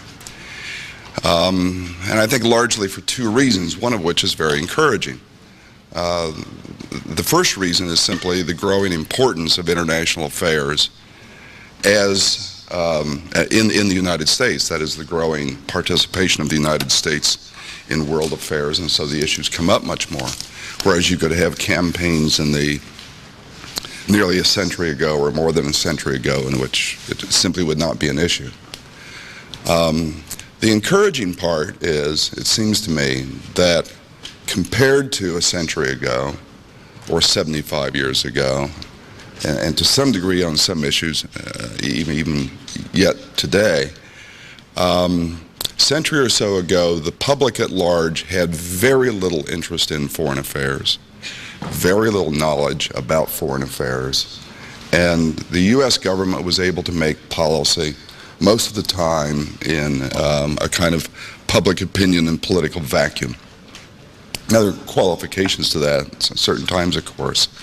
But from the 1940s onward, presidents, their administrations, members of Congress, and so forth have become increasingly aware that there is a public out there that that cares about diplomatic and military issues and that they need to be concerned with.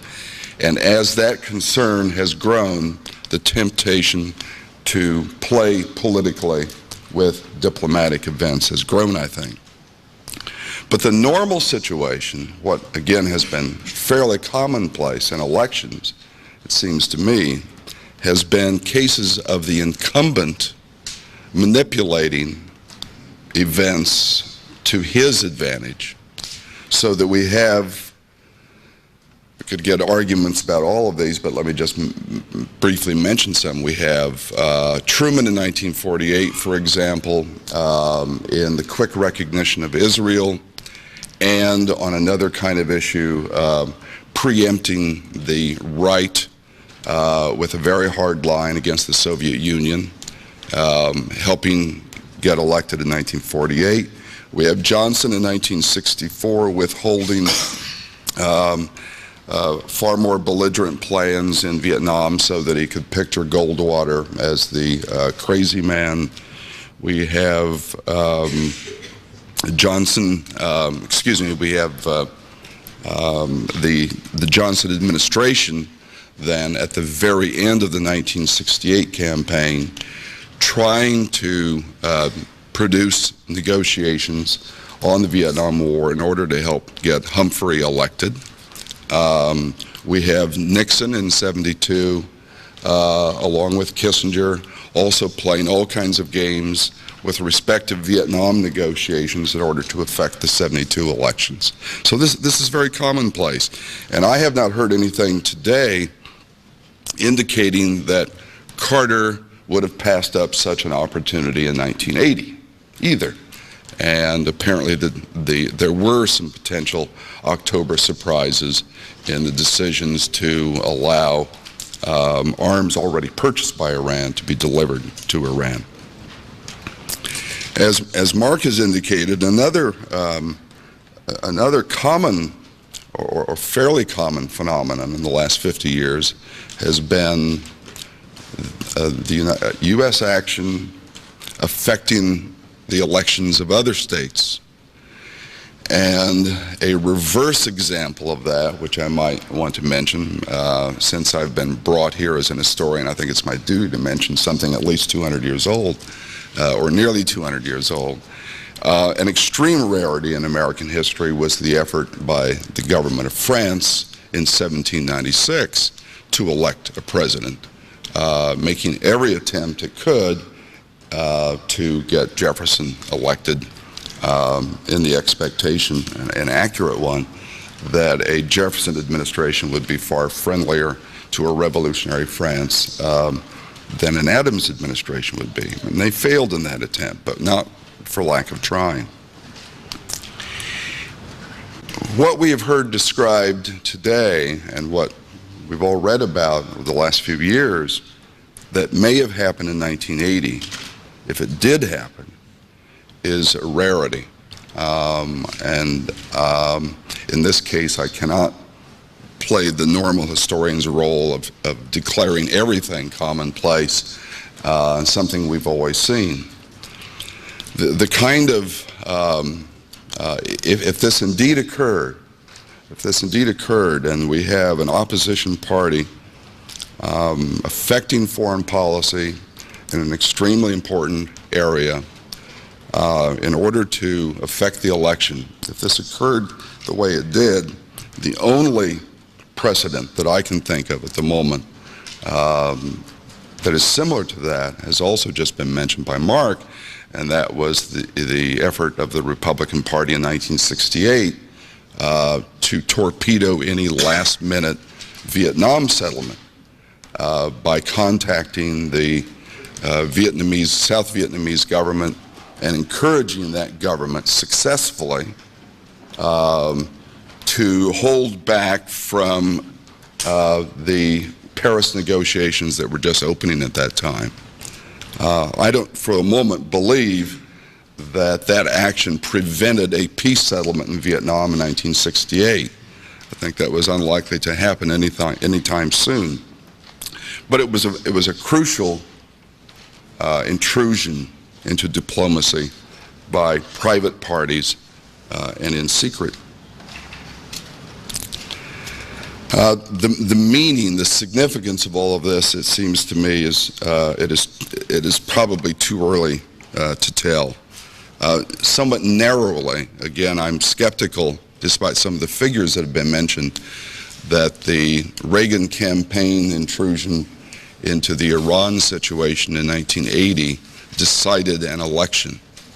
I doubt it would take some extraordinary analysis to even make the case that made a difference in Reagan's election.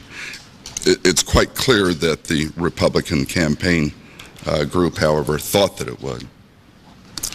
There are some other interesting, fairly narrow, if significant, historical issues, however, that become more understandable now as we hear the story of 1980.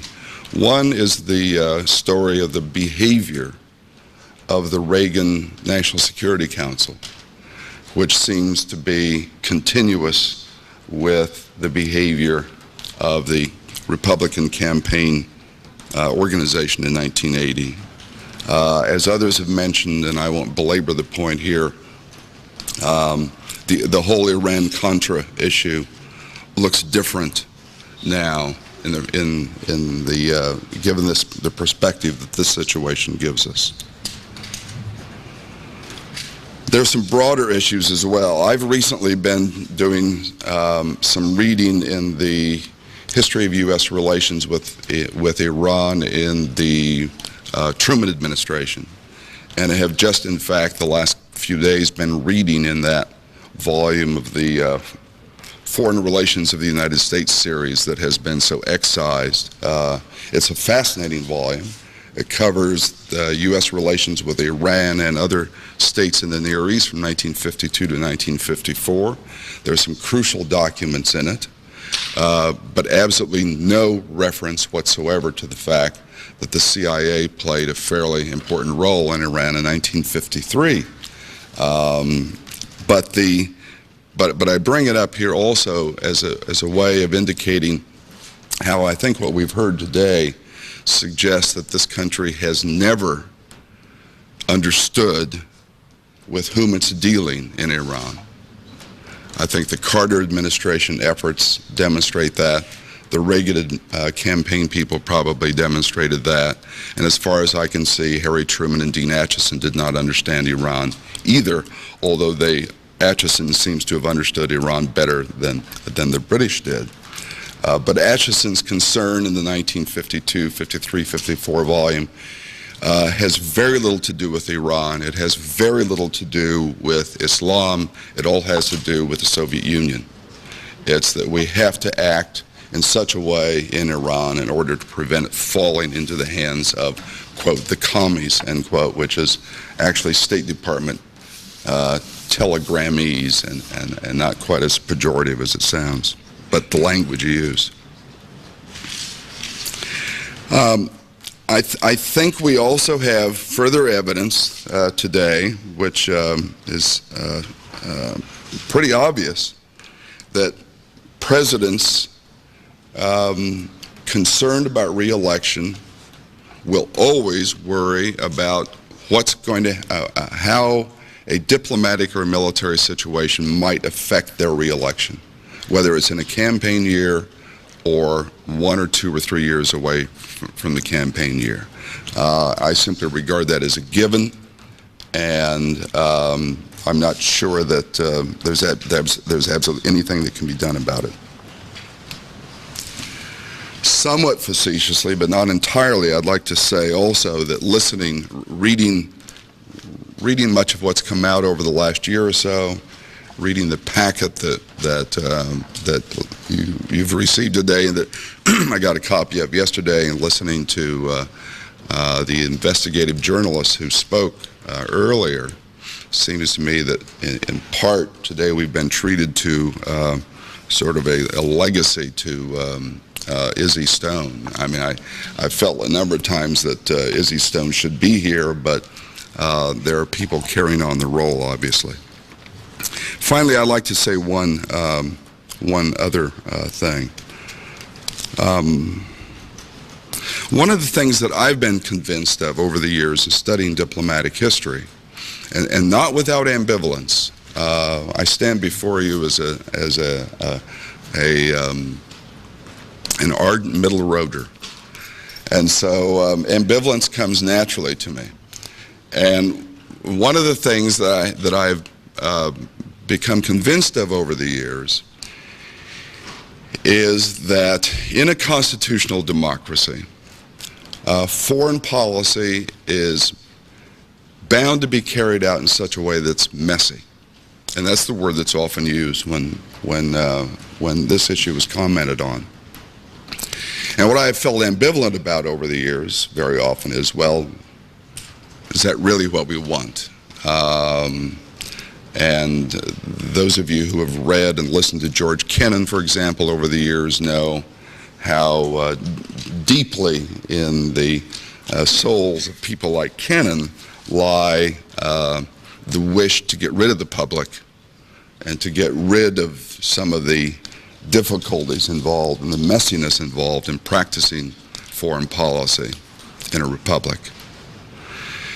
But the last 10 years, and this issue, along with the Iran-Contra especially, have convinced me that we could hardly have messier attempts at conducting foreign policy than we have received when people make an effort to conduct that policy outside the channels of constitutional democracy.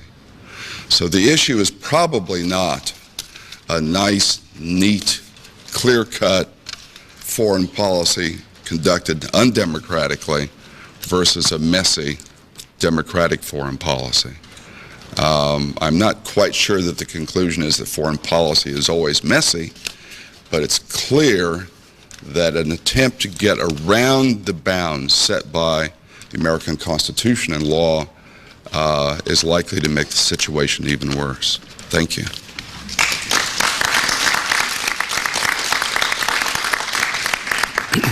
Thank you, Professor Beisner. The last panelist is Tom Blanton, who is Deputy Director of the National Security Archive. I was asked onto this panel today to discuss essentially whether and how a congressional investigation should take place as to these issues around the hostages in 1980 and the election campaign. But mine is a very small voice, actually, when compared to the distinguished panelists that we've heard from today, and as compared to Representative Derrick and his 75 colleagues who signed a letter requesting such an investigation, and I think especially compared to the voices of the former hostages who've requested such an investigation. And so I'd like to limit my remarks really to three basic points, one of which is the historical context for the calls for a congressional investigation. Second is some specific ideas as to where Congress might go and what it might find. And third is to comment generally on what may or may not be achieved by a congressional investigation.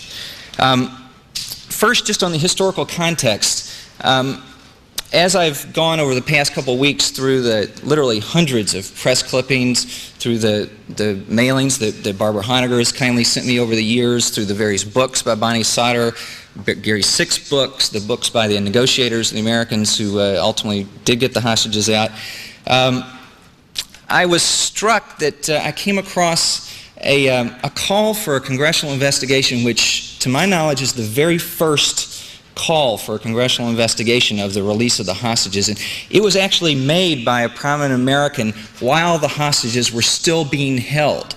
And I'd like to read it to you today because I think in many respects it could become the epigraph for our ongoing efforts to see an investigation occur. And let me quote, "I think it is time for us to have a complete investigation as to the diplomatic efforts that were made in the beginning, why they have been there so long, and when they come home, what do we have to do in order to bring that about? What arrangements were made? And I would suggest that Congress should hold such an investigation," quote unquote. That was Ronald Reagan on October 28th in the presidential debate with Jimmy Carter. I think he was right. I agree with this distinguished American. There should be an investigation. Let me just suggest a few points about what Congress could look for and might find. And in this regard, I must admit that I've been scooped somewhat, and I recommend to everyone that they visit their local newsstand and get a copy of this week's issue of The Nation magazine. David Korn has written an excellent article summarizing much of these leads and issues under the title Leads Congress Should Pursue. And I recommend it to everyone considering investigating or continuing an investigation. But let me just go down a few of the key records that different speakers have already alluded to that may help resolve this issue one way or another. First, of course, the campaign records from the Reagan-Bush campaign of the fall of 1980, which are apparently in the custody of the Reagan Library Project in California, and Edwin Meese, the former Attorney General, has the say over whether anyone can gain access to those. I think obviously from what Gary Sick said on the first panel, it's going to require something on the order of a subpoena to get into those. But in those papers should be things like appointment books and phone logs and a variety of records that may or may not show were there actual meetings, were people in the office, were Republican members of that campaign talking to Iranians and so forth. And that's certainly an imperative, and I think it's clear from the efforts of journalists and so forth that the fact they haven't been able to get access to those materials is in itself a recommendation for a congressional investigation. Second, of course, would be William Casey's personal papers. As far as I know, only one researcher has been allowed access to Casey's personal papers dating from the 1980 period. That was Joseph Persico for his biography of Casey.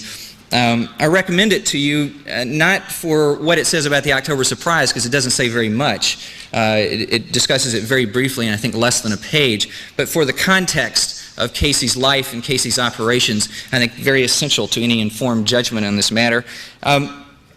Apparently, Persico went through the personal papers, about 20 to 30 boxes worth, at Casey's house here in Washington with the permission of Casey's widow while writing his biography of Casey. He found no appointment books and no phone logs, and he could not conclude from the evidence available to him whether or not those still existed or whether those had already been shipped off to the Hoover Institution, which is, as I understand it, the ultimate repository of the Casey materials. Again, I suspect because these are under the control of the family, it will require a subpoena to gain any further access to those materials.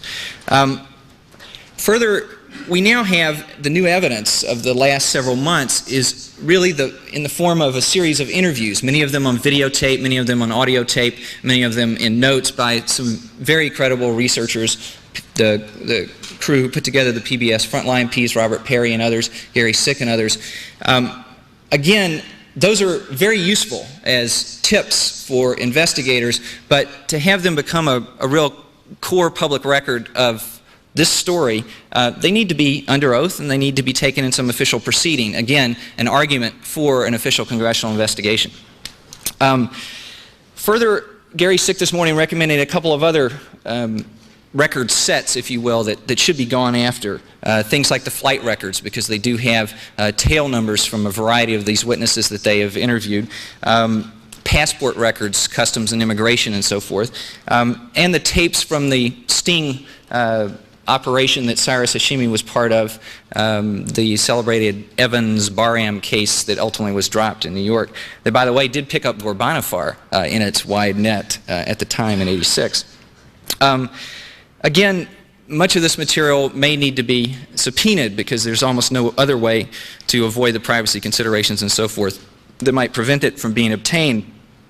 I think the most sensitive area of all of records that haven't been discussed yet today, which may be the most illuminating or the least illuminating, depending on what you come up with, are the communications intelligence, the regular intercepts, monitoring of worldwide electronic communications by the National Security Agency. Clearly in 1980, that monitoring had to have been a major focus of the entire U.S. intelligence community. This was the primary issue of the day.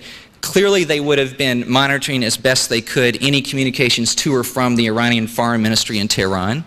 Clearly, they would be attempting to monitor any communications to or from various embassies, particularly in places like Paris, where there was a significant Iranian exile community and where Khomeini himself had spent some time while in exile.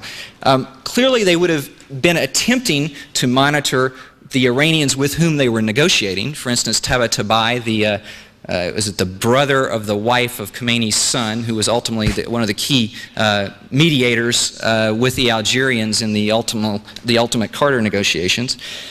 Clearly, they would have been attempting to track people like Rafsanjani, people like Mehdi Karoubi, who was, after all, a member of the parliament and apparently the leader of a hardline faction, which they were clearly worried about, which preached time after time against any negotiations with the great Satan. And they would clearly, I believe, have been attempting to monitor at least any dealings of the various arms dealers, expatriates and others, who were attempting to make contacts between the U.S. government and the Iranians. Various reporters have said to me over the time that they know of as many as 100 such contacts by would-be dealers, most of which never came to anything, but they did exist, and the records of those contacts, the electronic intercepts of phone calls, of cables, of radio transmissions, and so forth, would have clearly been a major focus of U.S. investment in monitoring. And clearly, I think this is the major area which recommends a congressional investigation, because there is effectively no way for journalists, for historical researchers, and even in many respects for attorneys in court cases, because the court cases would be forced to be dropped. The government has a power under the Classified Information Procedures Act to force the dropping of various prosecutions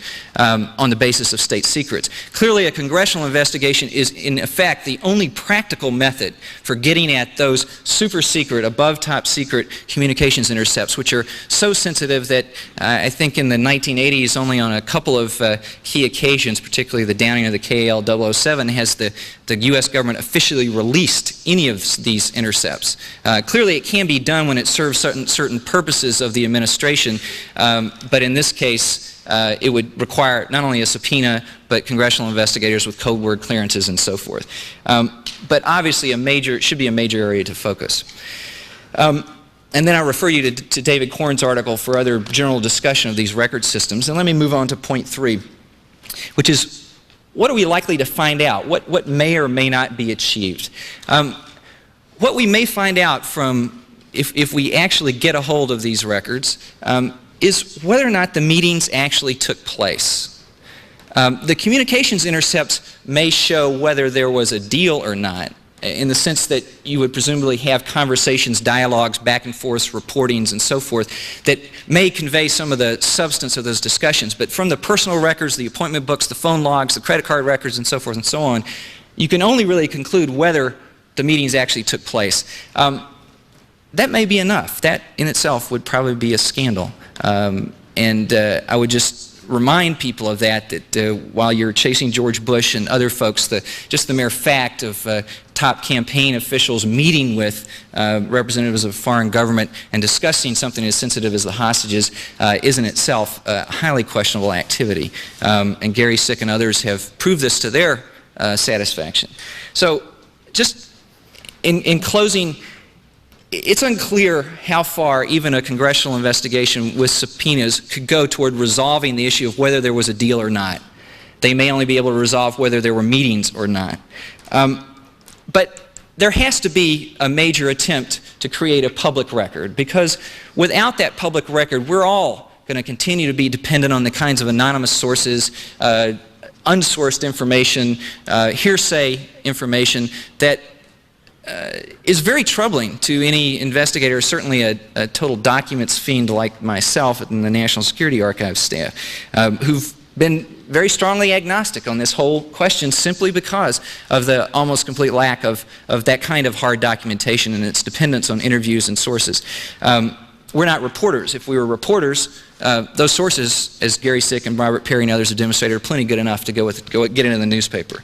But the point now, I think, is that Congress, internally at least, is debating whether to hold, right now they're in the course of an informal staff proceeding, what Congressman Derrick referred to as the equivalent of a grand jury type investigation prior to bringing an indictment, to see whether or not the evidence warrants the bringing of an indictment, the mounting of an official investigation. That's all well and good, and I was especially encouraged that Congressman Derrick said that they would come to a decision on whether to proceed, he estimated, within the next 2 weeks. I would be greatly surprised if that occurred, but the point, I think, fundamentally is that if proceedings are kept informal, if proceedings are held in secret, say in the various intelligence committees of the House and the Senate, then you're guaranteed to have no resolution of this story one way or another. A caution, even if you do have a formal investigation with subpoena power, you're not guaranteed to know whether or not it actually occurred. But if you don't have an investigation, you're guaranteed never to know. So, in conclusion, I just want to echo what Moorhead Kennedy said earlier, which is just simply, as a citizen, for the health of the democracy, for the public's right to know, there should be a formal, official investigation with subpoena power to pull all of this evidence together for all of our sake. Thank you.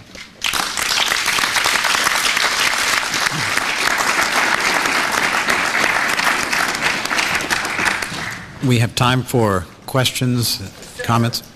Yes, please. Sarah McClendon, News Service. I'd like to know why you're so naive as to think we'd get anywhere with Congress if they did have an investigation when they don't answer subpoenas, like Gonzalez is trying to get the Federal Reserve Board to come forward with the records on banks and can't get it time after time, and when they also stopped the Iran-Contra hearings and told them not to go back beyond a certain period, according to the FBI, because if they did, they'd have to take out a president. You're absolutely right. I have no confidence that they're going to get to the bottom of this thing, but that doesn't mean they shouldn't try. I mean, I think if you're in your business or you're in my business, you're a hopeless optimist. Why don't you keep going out there and writing stories every day and try to tell the people what's going on in the government? If you don't believe that it has, you got to do it, even just for its own sake, even if it doesn't result in the truth ever essentially emerging. Right? Four or five scandals right now that the Congress committees are looking into. Right. And they keep on looking into them, and they don't do a damn thing about it. Well, you've got your finger on a major point, which is one of the key reasons why Congress is so reluctant to investigate this story is that to investigate it and to find out the truth will uncover the fact that a number of committees and subcommittees of Congress have been derelict in their duty in terms of tracking exactly this set of issues. I think you have some high-level members, for instance, of the Iran-Contra committees who are not interested in going back over the ground, part of which was covered by them, because it will show their own failures in that investigation. So I think that's part of the picture. Another part of the picture, of course, is partisanship, the fact that the Republicans are not interested in opening this can of worms.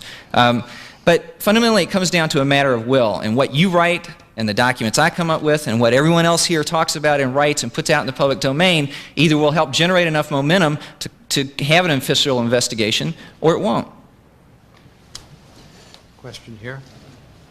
Lewis Wolf, Covert Action Information Bulletin. Given the track record of the national security apparatus and with great professionalism in destroying and disappearing documents and other materials that relate to its operations.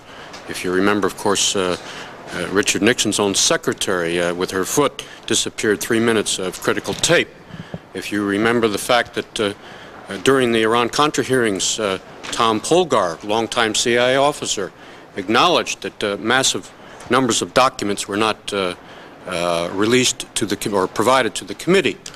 My point here is to suggest, is it not in order to as we speak here today, to go to court, to consider going to court to get a court injunction that would lay down the basis that the government cannot disappear or destroy the relevant documents that have been listed here today as being needed? I think it's a very good idea. I might also add, if I may, on behalf of the Fund for New Priorities, holding sessions such as this one today is part of the democratic process and the people's right to know. We've done this for 22 years, not as well as we'd like, but your participation, the press participation, the American citizenry concern about this issue is the way in which Congress will respond without that kind of national pressure. And we're a very small group, even in this hearing room today. But we have the responsibility and we have the democratic right to know. And more organizations, more individuals clamoring for democracy, for knowledge, the kind of recommendations that Mort Halperin made in this panel will provide the grist, if you will, the ability to put some spine in some of our congressmen and put the responsibility where it belongs. Absent that kind of pressure, if we didn't do even the thing we did in March of '73, I don't know whether the Senate Select Committee on Watergate would have ever come to be. The thing we didn't do, by the way, in Iran-Contra was to have an adequate public hearing and an adequate demand and pressure from our own group. And to that extent, we plead guilty that we didn't do enough, and the press didn't do enough, and the people didn't do enough. I have a letter from Arthur Lyman, who was supposed to be on the panel because I had criticized Arthur Lyman's handling of his role in Iran-Contra. And he says in a letter that I have, excusing himself from coming to this because he had to go to a Bar Association meeting on minorities, we wanted to present the questions that we had to Arthur Lyman today. But it's an aroused and concerned citizenry. It's an aroused press, if you will. The media has been on this only in a limited way, and Sarah McClendon and everybody else should be on this. We had people talking, why isn't it covered more adequately? And Hitchens has been working on it, and Killian has been working on it, and they've been marginalized, and Barbara Honegger has been working on it, and the Christic Institute has been working on it, and it's all, well, that's that left wing or fringe group or that other group, and they're just rattling around again.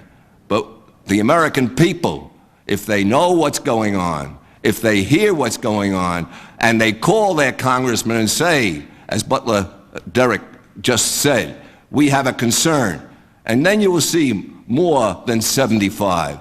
We don't have the atmosphere that we had in 1973 and the concern that we had.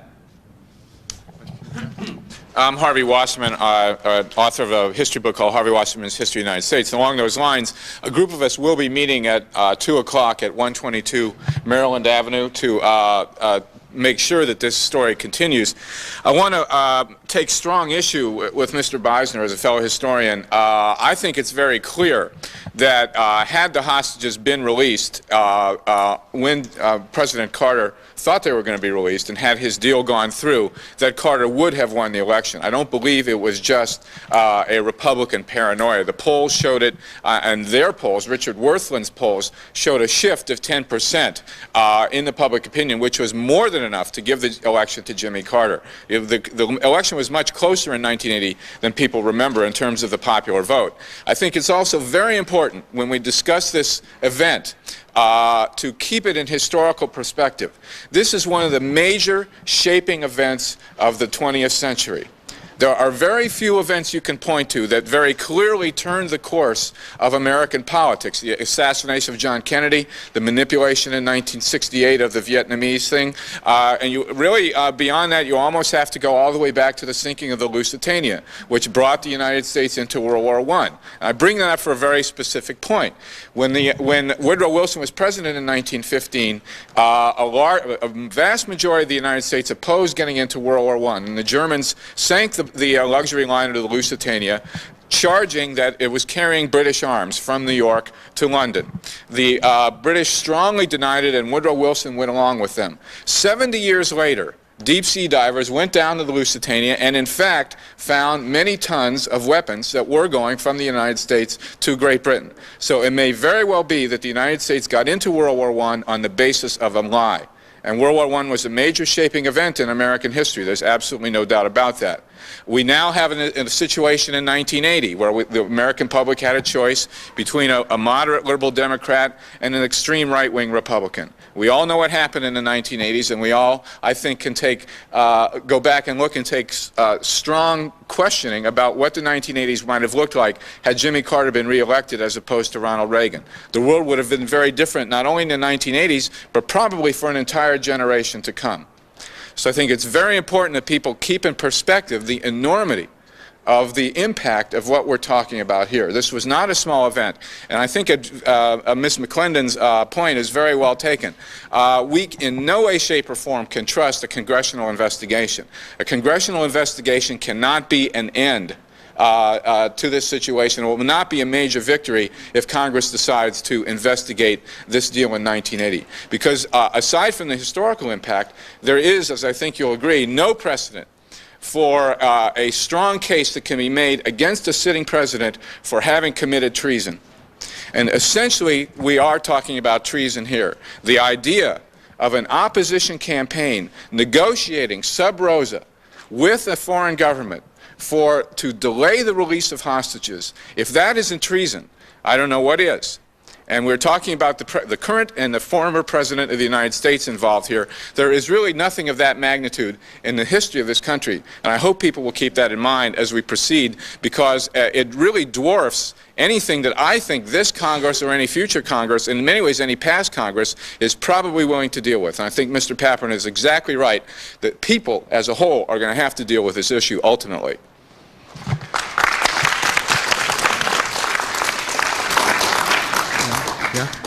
Yes, I'd like to ask Marcus Raskin to expound a bit more on the point that you were making. It seems that the point that you're making is fundamentally more profound than that which is being acknowledged by most of the speakers and questioners. That whereas most of the people are talking about some element in the Republican Party establishing negotiations somehow with a foreign power to win a particular election, your point, at least if I heard it correctly, is fundamentally different.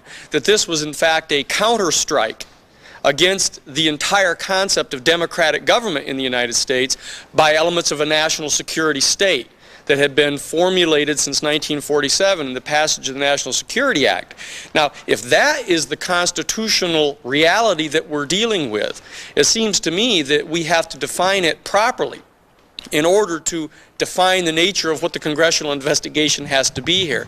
Could you, in fact, clarify your point? And am I right in hearing what you're saying? I think you are right. I think there are two elements to it. The first element is that starting with the end, and here Professor Beisner will know far more than I, but starting with the end of the Second World War, it was taken for granted that the United States could intervene in other people's elections. Now, we had, of course, done that consistently in South America and in Latin America. But what we needed at that point, in the early and late 1940s, was a new apparatus. And that apparatus was one which assumed that we were running a worldwide empire. You can call it the free world, you can call it what you want. But the assumption was that there were things that we could do which were so-called legitimated because we had power.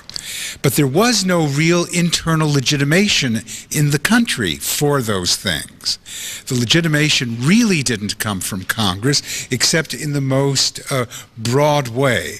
For example, there is no place in the laws which says that covert operations should be conducted by a part of the American government.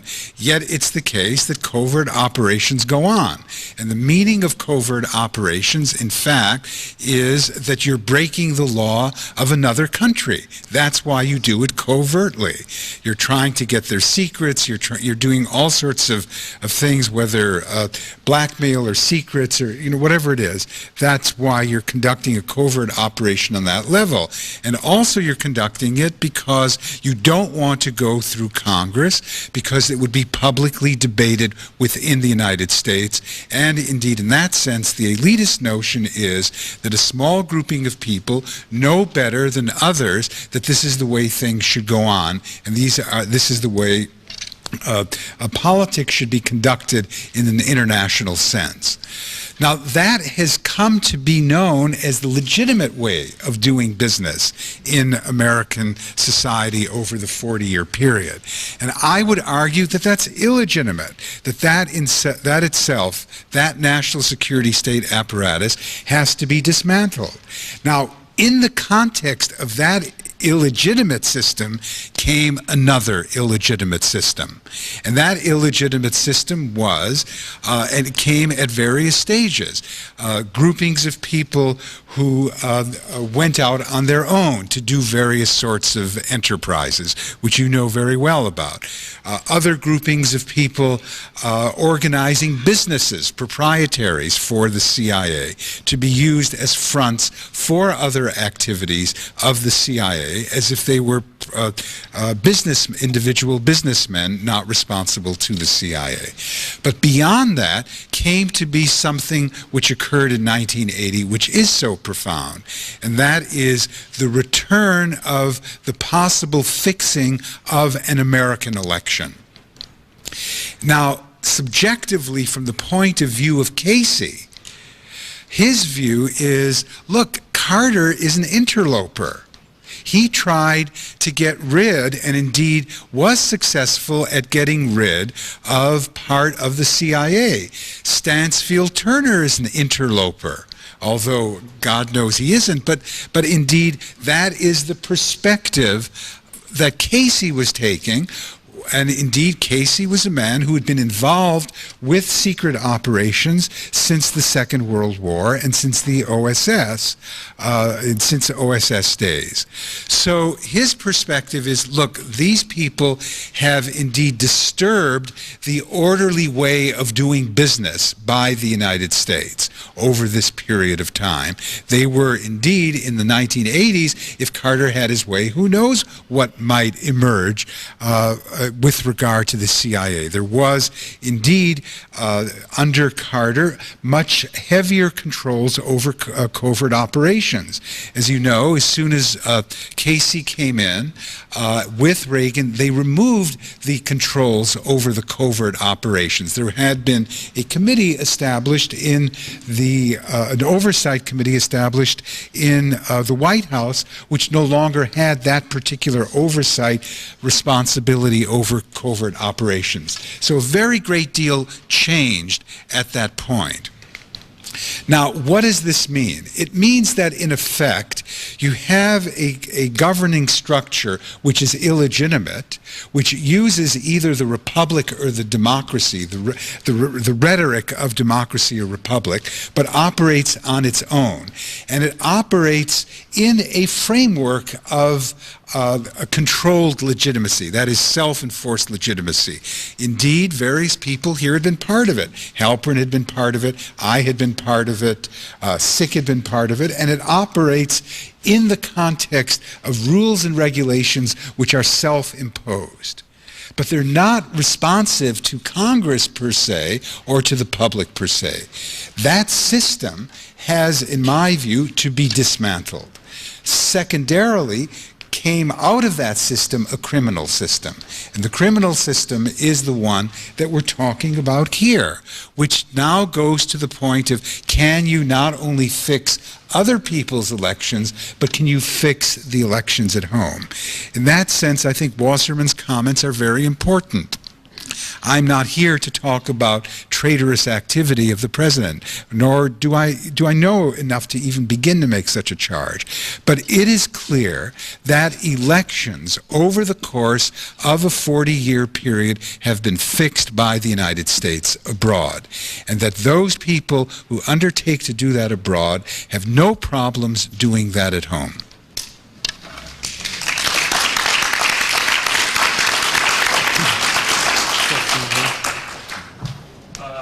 Points with regard to the role of the press. The president of the Washington Post Company, Mrs. Katharine Graham, made her post-Iran-Contra pilgrimage to Langley in November of 1988 and stated in a speech there that democracy flourishes when government can keep its secrets.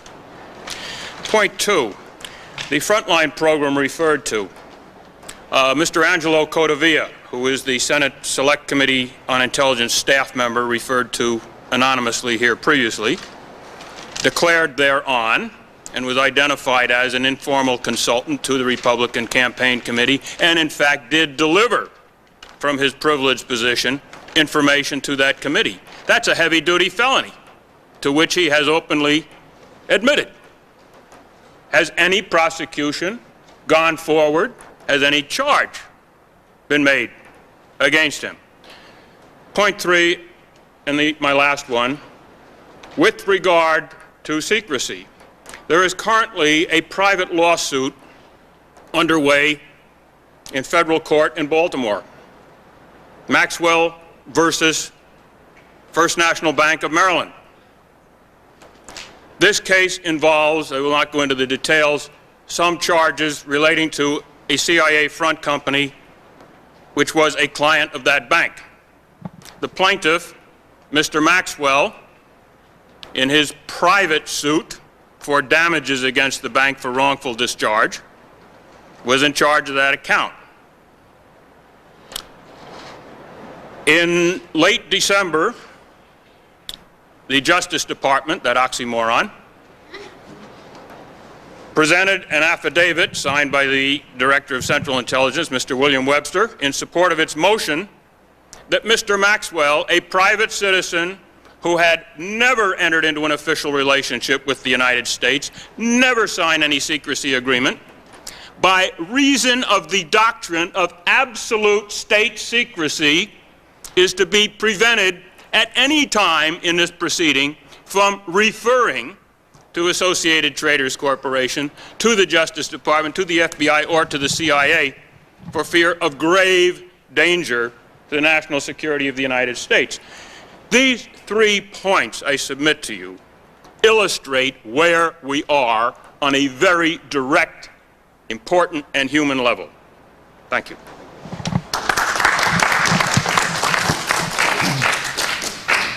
Question. I had a question for Tom Blanton, I think would be best, on the congressional investigation. And that is, what evidence is there beyond the assurances that Butler Derrick gave this morning and the 75 signers of this letter that this quasi-grand jury proceeding is really taking place, that something serious is happening on the part of the Democratic leadership? I mean, who is the staff in charge? How many staff people are working on this? What are they doing? What letters have been written? What requests have been made to the administration, to Meese in California, to the other types of records that you've talked about? Do you see or hear of any of that being done on any sort of timetable? And I guess a related question, on the Senate side, is there any indication at this point that the Intelligence Committee and the work up to the Gates nomination hearings plan to pursue any of these issues in that forum? To answer your first question, I really can't answer it. You'd have to ask Congressman Derrick. I'm not privy to those discussions. I've not attended any of those meetings.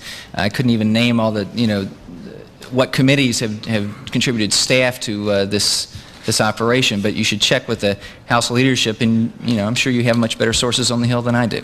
My concern is that in checking with leadership, the answers to those sorts of questions are quite vague, and they're not. Right. That's why I was surprised. They're not reassuring to I guess to a reporter that Right. something is happening, and I think perhaps Butler Derrick may have conveyed a different impression when he talked about a grand jury proceeding, that something that's really going on here. Yeah, he certainly conveyed an impression that I hadn't heard before, which is why I remarked on it, and I would recommend that you talk to him. The notion that in 2 weeks they would decide is I think, news.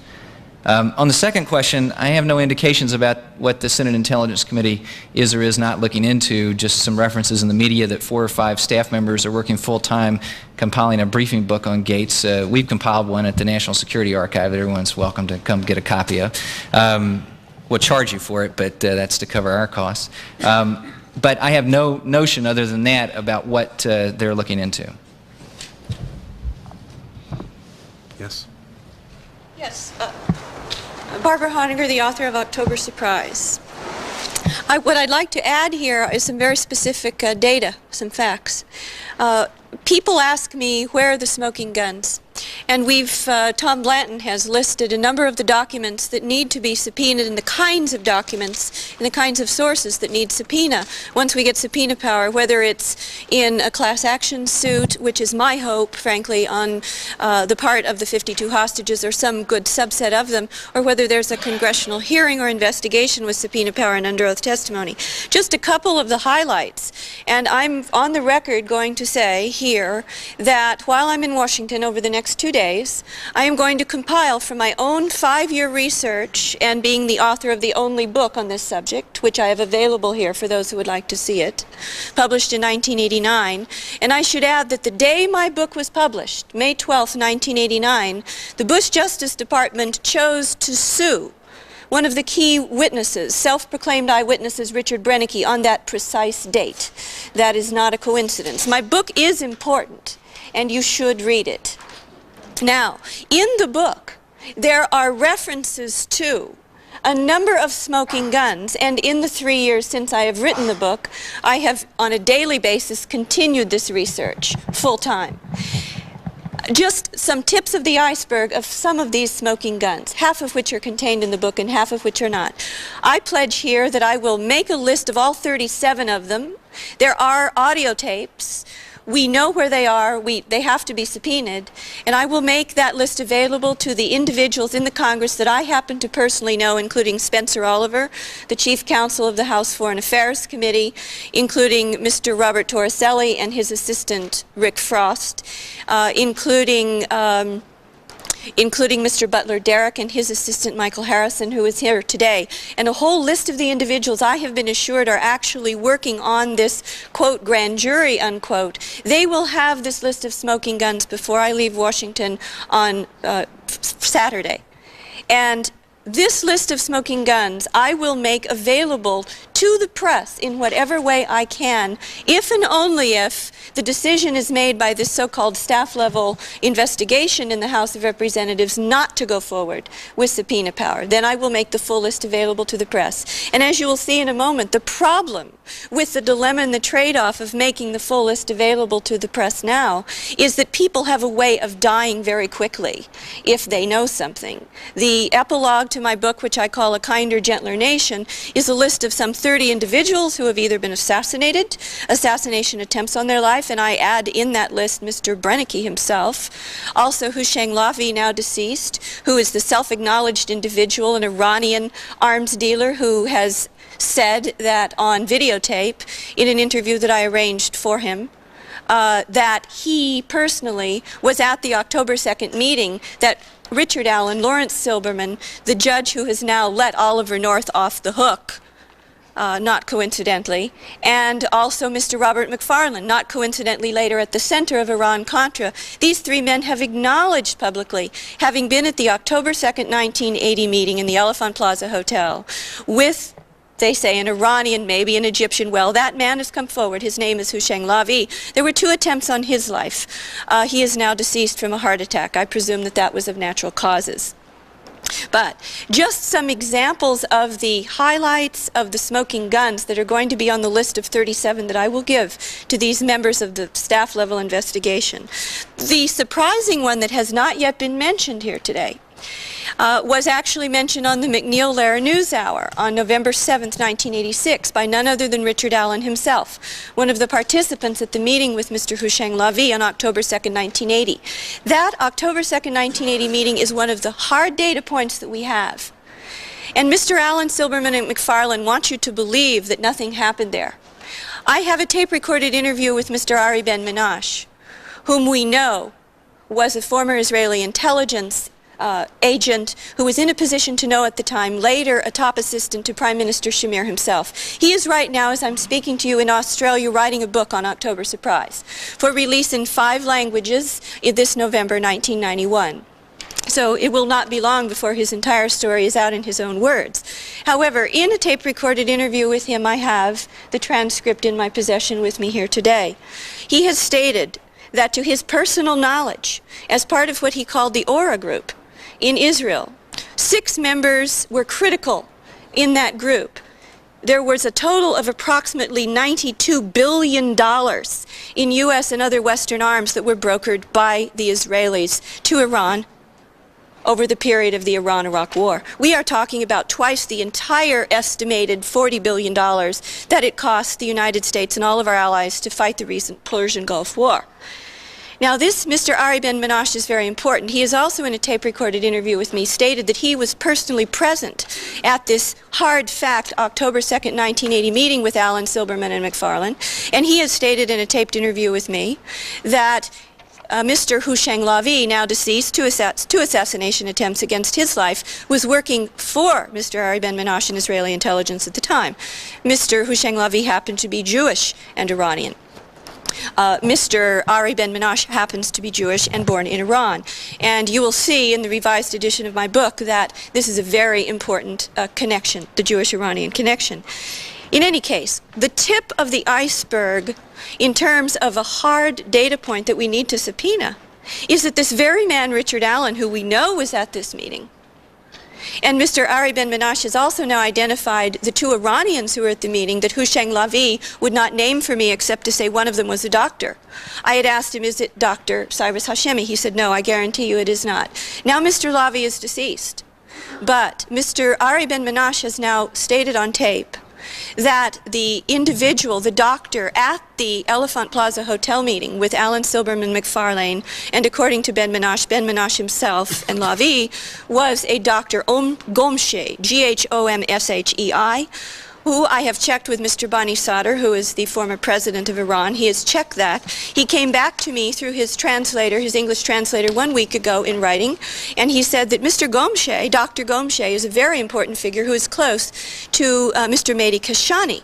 Well, Mr. Kashani is also in my tape-recorded interview with Mr. Ari Ben-Menash as having been Mr. Ari Ben-Menash's #1 core contact inside Iran for the arms for hostages deals. So, this is a critical meeting. It's not what Richard Allen said. I happen to disagree with Martin Killian that he agrees with Richard Allen. I do not believe Richard Allen. I think that it was a very important substantive meeting. I do not believe that it just happened in the lobby. There were at least 5 or 6 individuals that we can identify already as acknowledging having been present. And as a result of that meeting, there were certain understandings that were made. Richard Allen, a participant in this hard fact October 2nd, 1980 meeting, with Lavi and presumably also Ben-Menash and Dr. Ghomshei of Iran and Ghomshei's aide, who is still not identified by name, this same Richard V. Allen, on the McNeil-Lehrer NewsHour on November 7th, 1986, stated to a nationwide television audience that he, Richard Allen, then the first national security advisor to President Reagan, on Reagan's first full day in office, that was January 21st, 1981, that he, Allen, turned to Reagan, presumably in the Oval Office or somewhere close there, in the White House certainly, and said, Mr. Reagan, there's a 53rd hostage, or a 54th hostage, who is still being held in Iran. Her name is Cynthia Dwyer, and she happens to be the wife of one of my former college buddies. Well, Mr. Allen put out on McNeil-Lehrer that the President of the United States, Ronald Reagan, turned to him on January 21st, 1981, and said, you call, or let us call, the Iranians, call Iran and tell them that the deal is off unless she is also released. Well, there is a tape recording in the White House Situation Room basement made of all calls to foreign officials, especially heads of state. Could I ask you, you've got very important things to say, and there are people who want to talk with you about it, but we have a few minutes and there are a few more questioners, with your indulgence. Question here. Thank you. My name is Robert Boehm from the Fund for New Priorities and also the Center for Constitutional Rights. The point I wish to make is that to emphasize the important constitutional aspects discussed by Morton Halpern, and to add a further point, and that is that the operations of the CIA, as they have existed almost from the beginning, are themselves really unconstitutional, because the Constitution requires that all appropriations made of funds for the government must be appropriated by Congress and by nobody else, and must be revealed in the budget. Well, actually, the CIA operation is not separate at all, is not voted on separately by the Congress, but consists of monies given to the CIA by various other agencies. So there is no real way in which the Congress can even know how much the CIA has been getting. As a matter of fact, at one time, Senator Kennedy ventured a guess that it ran perhaps $5 billion. Actually, the funds expended for the CIA and other intelligence agencies now have been publicly admitted to be approximately $30 billion. Now, this continuing violation of the Constitution is something that invites, I think, the attention of legal scholars. Actually, it was presented in court in a very well-known case, Harrington against the government. Congressman Michael Harrington raised this issue and brought it to the attention of the courts. Unfortunately, the Circuit Court of Appeals, I believe in Massachusetts, ruled that he did not have standing to sue. It's really hard to justify a decision of that kind, because it would seem to me that a congressman has every important interest in knowing how the funds that the Congress votes are expended. But the court held against him on it, and other constitutional lawyers were afraid to bring the matter to the Supreme Court because they were afraid that it would also give a bad decision.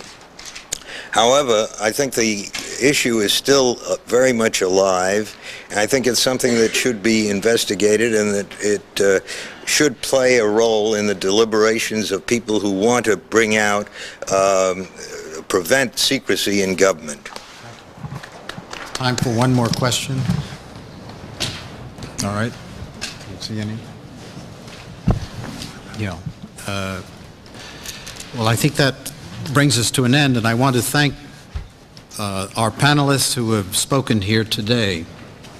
In very different ways, they have made a plea for a formal investigation to be made by an appropriate committee of Congress, particularly concerning charges made in connection with the so-called October surprise. The panelists have outlined what they know, what they don't know, and what needs to be known. They've also given us some sense of the constitutional issues, the historical context, and some sense of the practical politics involved. And from what we've heard today, it seems to me that the charges and allegations by any reasonable standard are very serious. They affect the reputation and integrity of some of our leaders of both parties, our government, and its processes. And I am sure that most Americans want to believe in the integrity and openness of its leaders, its government, and its processes. I certainly do. But these allegations are so serious that they deserve to be examined, the truth or falsity of them determined, and the necessary judgments made in a fair, just, and thorough and authoritative way, and the Congress is an appropriate way to do that. Thank you. I'd also like to close with a vote of gratitude to the staff who worked so hard in preparing this. We have our West Coast Director, David Marks. We had Washington staff in the form of Robert Vanderveer and Bill Anderson and all the other members of the fund. I want to thank the panelists. I want to thank Moorhead Kennedy and Barry Rosen and the other hostages for the role that they have continued to play in a very important democratic process. As I said before, we will have a follow-up in the form of videotapes available. This is the commercial part. The Fund for New Priorities is a tax-exempt educational organization.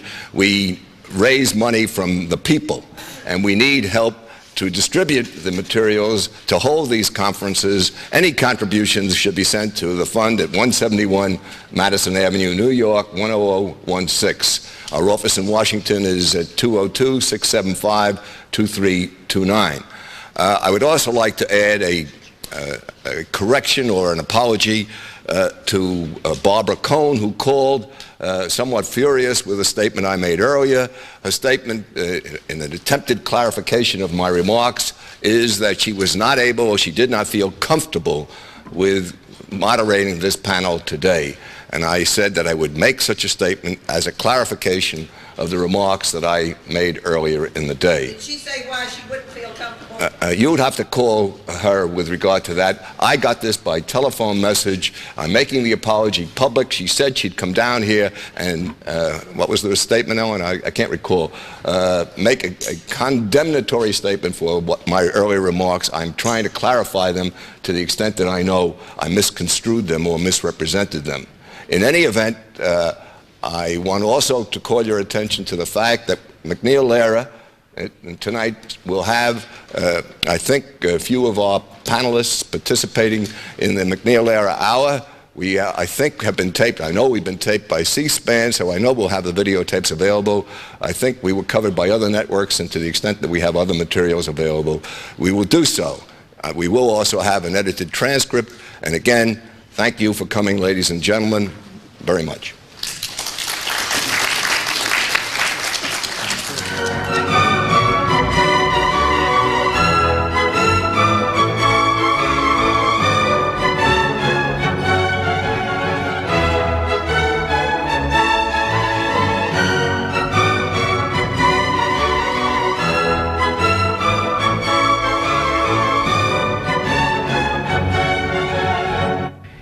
Here is